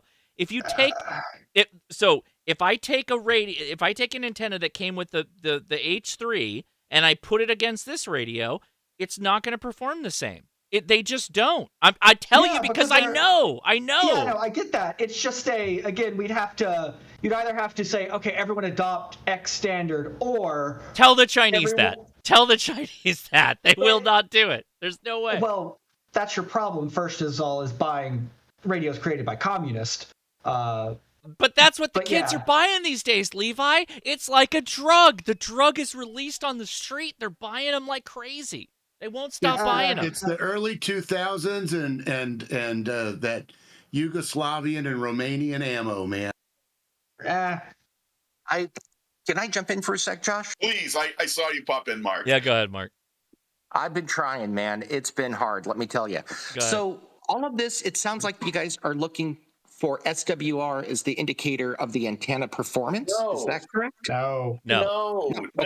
It's the receive quality. So Okay, you're looking at the impedance, but that doesn't really tell the whole story. What about like a 3 antenna setup, where you compare each one against one another, and then you could maybe deduce the good. So instead of just having one receive antenna, you've got 3, and you take turns transmitting and then measuring the output to each one. Then you could backtrack to figure out the test setup 1. Would that work? No, the problem. No, because the in this case, in Josh's case, the thing that you're testing against is the thing that you're using. Yes. And that's part of the That's part of the boy, how do I put the inaccuracy of the so. No. Like to Levi's point, if there was a standard, great. If there was a standard mechanism for testing, and there is, by the way, we do it all day long in industry. I have a great picture of an antenna test range I could throw up in the chat. If there was a standard that the HT manufacturers used, they all designed to, then you could make sure that at least over a reasonable range of HTs, that this would present a reasonable impedance match to the device. SWR is only part of the picture. The problem is that when you don't have enough of the counterpoise underneath the antenna, that impedance is going to be wrong, which gives you the incorrect. But it's going to change your VSWR. But that goes back to the point you were making, is that like when I take a radio, so if I say like, oh, this radio is the standard, I'm going to use this as the test against all the antennas, I could be arbitrarily hamstringing some of the other antennas because they were built for a radio that's a little tiny boy like this. Like I don't know. And because that information is not publicized, I can't accurately compare these things. Yeah, I mean, that's a truth. That's a true statement. I'm sorry. Go ahead. I was just going to say, but if you're right, Josh, that you can't compare them against each other if the radio is the variable that can change the performance of the antenna. Sure. But that said, if the question is what is the impedance of this antenna in and of itself, and you had a test bench that tested that antenna in and of itself, yes, the performance may change based on the radio you're attaching it to, but the objective answer is that this antenna is either resonant or it's not in and of itself, depending on the radio you're attaching it to. Obviously, like if you put it on a radio that has a metal chassis versus one that has a. But what is the bench? So I heard you. The bench would be, well, the bench, in my opinion, the bench would be if you're testing, say, a 2-meter antenna. Just let's keep a single band antenna just to make it easy. If you're testing a single band antenna, like say a 2-meter antenna on quarter wave, you would just have a bench that was set up so that its other end of its ground plane would be matched to a 2-meter quarter wave antenna. So, okay, I'm going to BNC this thing to this test bench. This antenna was made properly on this resonance. It's resonant on this band. Now, granted, you put it on a small radio with a bad chassis or a big radio with a metal chassis, you're going to get different results. But is the antenna in and of itself good? That's the question. We already lost the plot, because how did you build the bench? How did you define the bench as the right bench? If we want to do this properly the thing you would do is put everything in an anechoic chamber over a infinitely large ground plane and do E and H field sweeps. But that's only justifying the antenna you have. You can always adjust the ground plane to match whatever antenna you put on that space and put in the chamber. So going back to Lars's point is like, how do you define what the right ground plane is? I'm by no means an antenna expert, and I don't claim to be. I just play one on TV. Yeah, but sure. But my assumption would be that if we're working under the assumption that an HT antenna is one half of a dipole, you would build the other half to match the antenna that you're. No, but you can't do that. You can't do that. I have a question. Well, hold on. So Lars, I think the fundamental problem here is that you think that mathematically it's just an equal length as a half wave, it's basically a half wave antenna on 2 meters as a dipole. You think that you have a radiating element that is half wave or quarter Well, wave. if a company is advertising an antenna, well, hold on. Let me finish. As a quarter wave, I know where you're going. So I mean, if I were to cut an in the air 10-meter antenna, I'd have a quarter wave on one side that was for a 10-meter element, and then another on the other side. Correct. The problem is that the other side of the antenna on a HT is a human being that's carrying it, and both also sitting on a table somewhere just listening to stuff. And I can transmit on this with Bluetooth. So it could be sitting on a tabletop somewhere, and I'm transmitting through it, and I'm not touching it anymore. So I'm not coupling with it. I'm not part of the antenna anymore. There's too many variables to really accurately say that it is a proper variable is the radio. The dipole. variable is the radio. But I would argue that if a company produced an antenna that they claim is a quarter wave on 2 meters, my argument would be, okay, let's test the antenna as an antenna. Now, the real crux of the matter is how do these antennas perform on various radios? Sure, and who's holding it and what kind of clothing are they wearing? I'm in violent agreement with you. And you are not wrong, and that is how we do it in industry. To Josh's point, though, the problem is that once you've done that, if that antenna that you've tested in a chamber that works may or may not work on various HTs. That would be, you could either design the antenna to the product, or you could design the antenna to the standard. The product may not meet the standard. So now you've got issues. That's going to open up a whole different can of worms. But anyways, I don't disagree with you. That's 100% correct. And it's what we do in industry. But I think back in the day, I would take a Yaesu 727 and you put an antenna on it, and I could take it off and put it on my ICOM 02AT, and it would work. And I could take it off and put it on my Kenwood TH215, and it would work. Or the 315, whichever with the 2 meter one. And it would work because the radios all had a certain amount of size, heft, and proximity. So there was never really an issue, and they would all work. With the smaller HTs. You also just named several brands that make decent radios. They were kind of all about your the point. same size. that's the thing. They were all really chunky and big, and if you didn't wear a belt, your pants would be down by your ankles as soon as you got out of the car. Some of them even had the same battery. Oh, yeah, absolutely.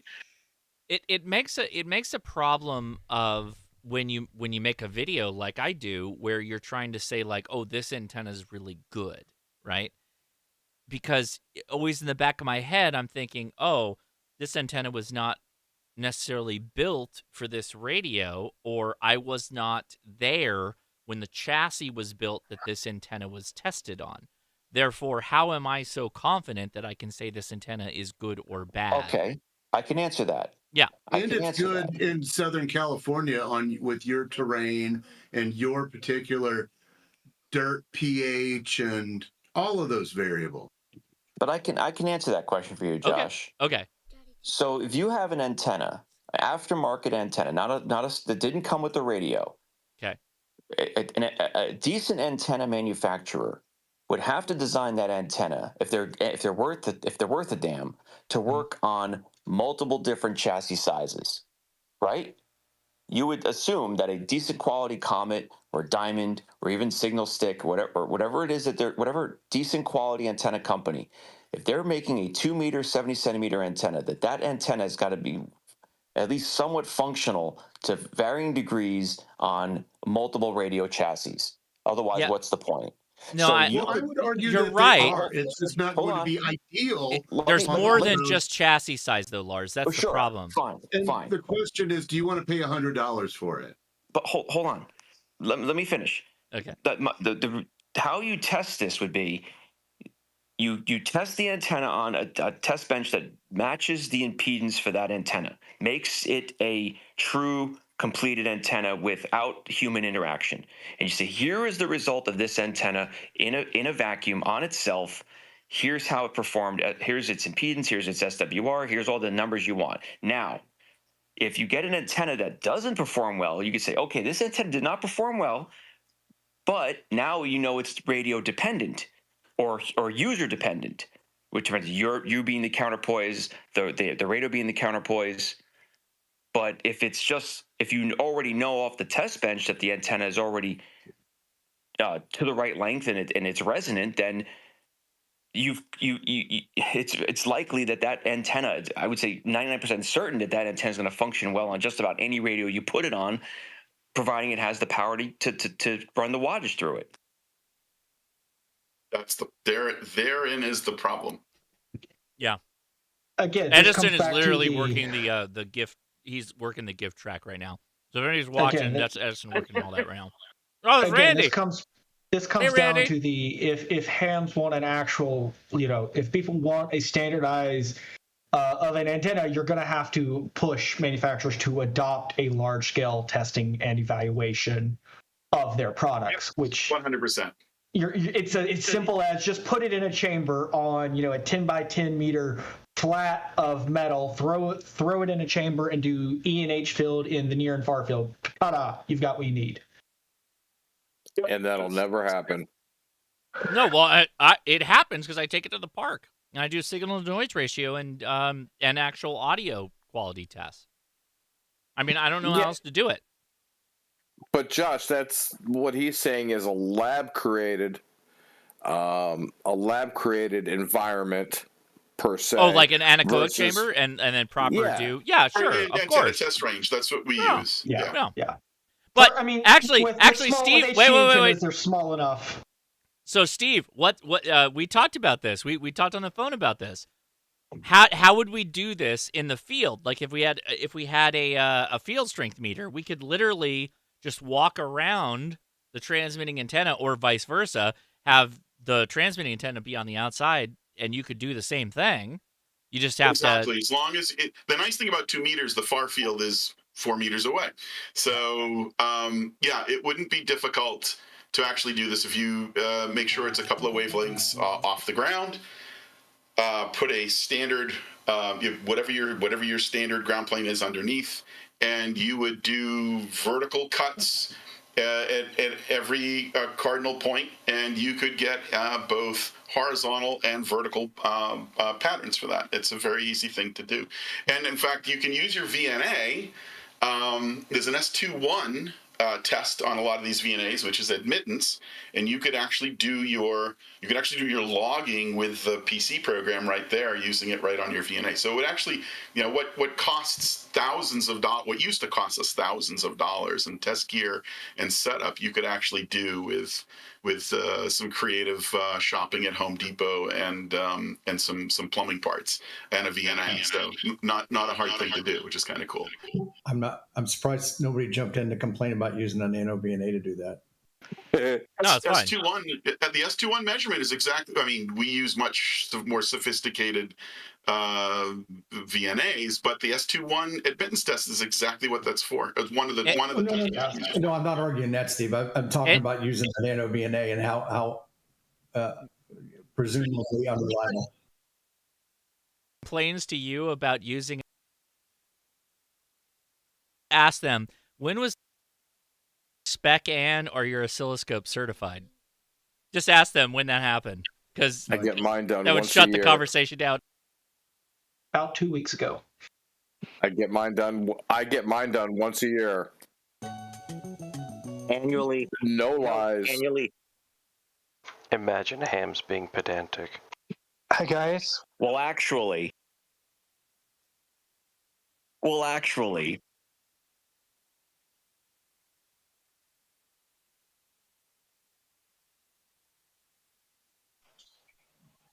Are we gonna finish the YouTubers or? Oh, we've been done. Hey, Josh. What's going on here? Where? There's a picture in the chat if anybody wants to see of an antenna test range, an honest to goodness antenna test. It's the mock-up of the master antenna for the Empire State Building on a mock-up steel structure that is the top of the Empire State Building. That is the master antenna system when we did the final inspection for gain flatness and symmetry. I'm good. I'm back. I'm good. My son is working side producer here, so we're absolutely dealing with all that. Steve, I think that's the only picture I've seen of you with Josh. pants on. True. Steve, is that you in the white shirt and tie? That is me on the left a long time ago. The fellow in the center is Andy Bader. He was the director of engineering for Tribune. He was also one of the key people involved with the ATC standards for DTV. And the fellow on the right is was the director of engineering for Westinghouse. Oh, nice. All right, kiddos, I'm going to get this kid out of here, and I got to get out of here as well. So we got to go shoot a podcast. Shoot a podcast. That's not what we do with audio recording. We record a podcast. You could shoot it, too, if you really want to. Nah, Leia will not do video podcast. She does not. Oh, I meant like, with firearms, but, Oh, yeah. Oh, I mean, we talk about GANs occasionally. That's what I was thinking about, too. What, guns? Just guns? You just thinking about guns? Okay, here's the answer to the antenna thing. Send your antenna you want to sell to Linus Tech Tips and give them a whole bunch of them for free. And then send all your competitors' antennas to Gamers Nexus. Problem solved. Wow, what a deep Wouldn't it be poll. the other way around? What a nerd poll that Booty just made. Wow. Nah, that's the correct way because Gamers Nexus actually puts effort in and cares. He does. I love him. Linus sells out quicker than a New Orleans hooker trying to make rent. He does, but Gamers Nexus also kind of, I think, kowtowed to Linus. I think that Gamers Nexus thought that he soft played it. He soft played it. Truly, he did. Okay, fine. Louis Rossman. Oh, yeah, Lewis. Yeah, there you go. That's a guy who doesn't pull back. There's no pulled punches with Louis Rossman. No way. No way. He'll throw it in his koi pond, pee on it, and then do an hour-long stream. Yeah, from his Barca lounger. Hey, Josh. Yeah, I'm listening. Go ahead. I have a 700 and a ICOM antenna. Mm-hmm. I am when I'm doing building a mass at my house. Yeah. Right now we might make a change. Put it. Right now I'm at New Mexico right now. Mm-hmm. Sure.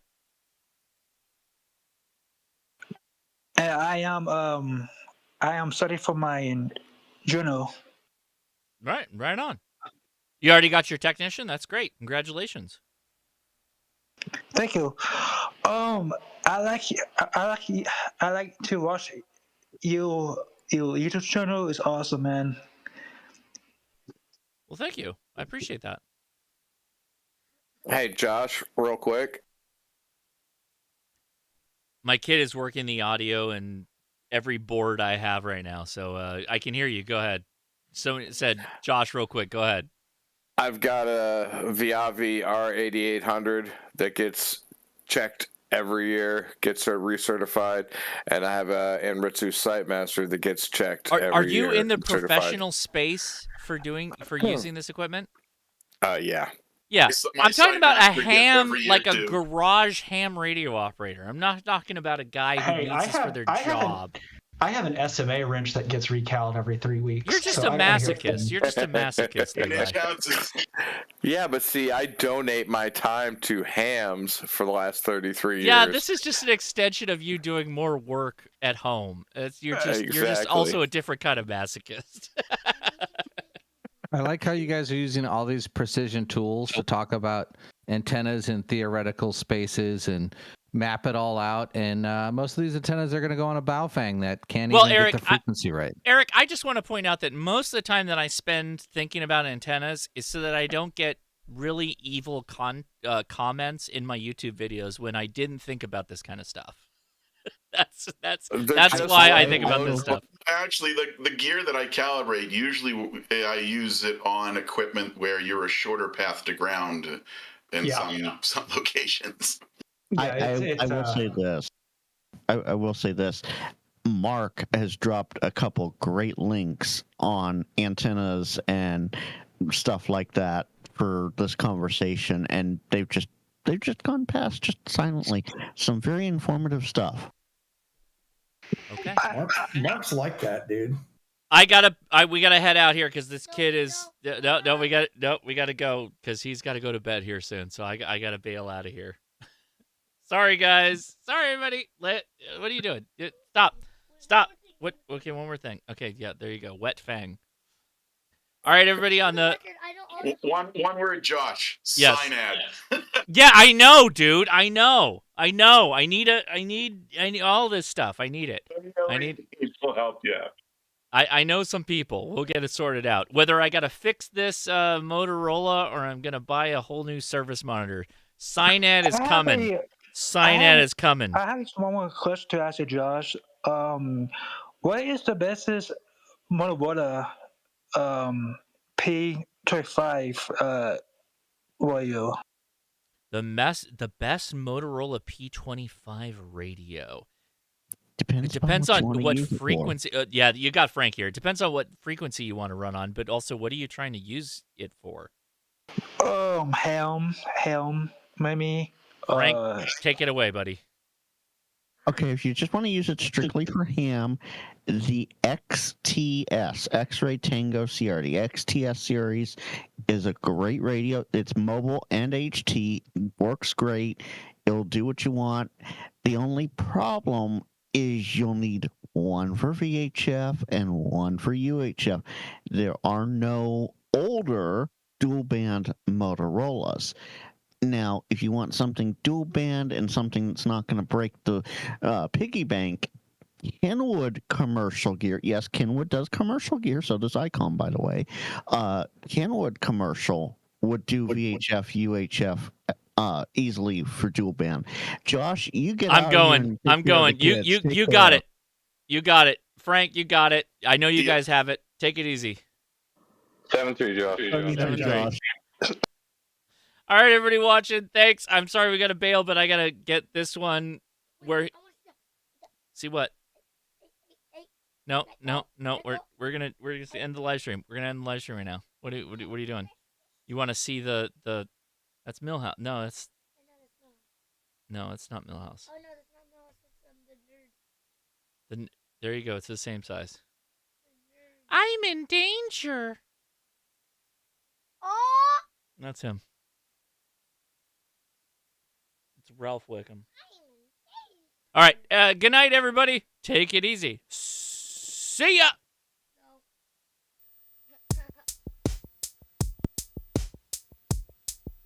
You didn't know about this button. No, don't touch it. Listen to it. Don't just let it. Listen. I made this. I made it.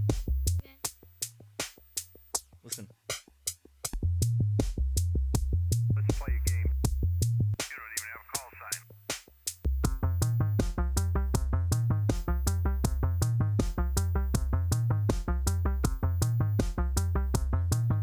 Just listen. Don't push anything. What are you talking about? Oh, good work, Edison. Okay.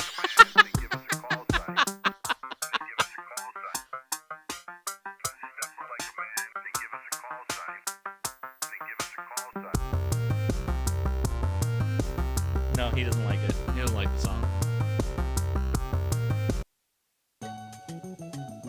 I'm trying to end the show. It's over. This is the opening.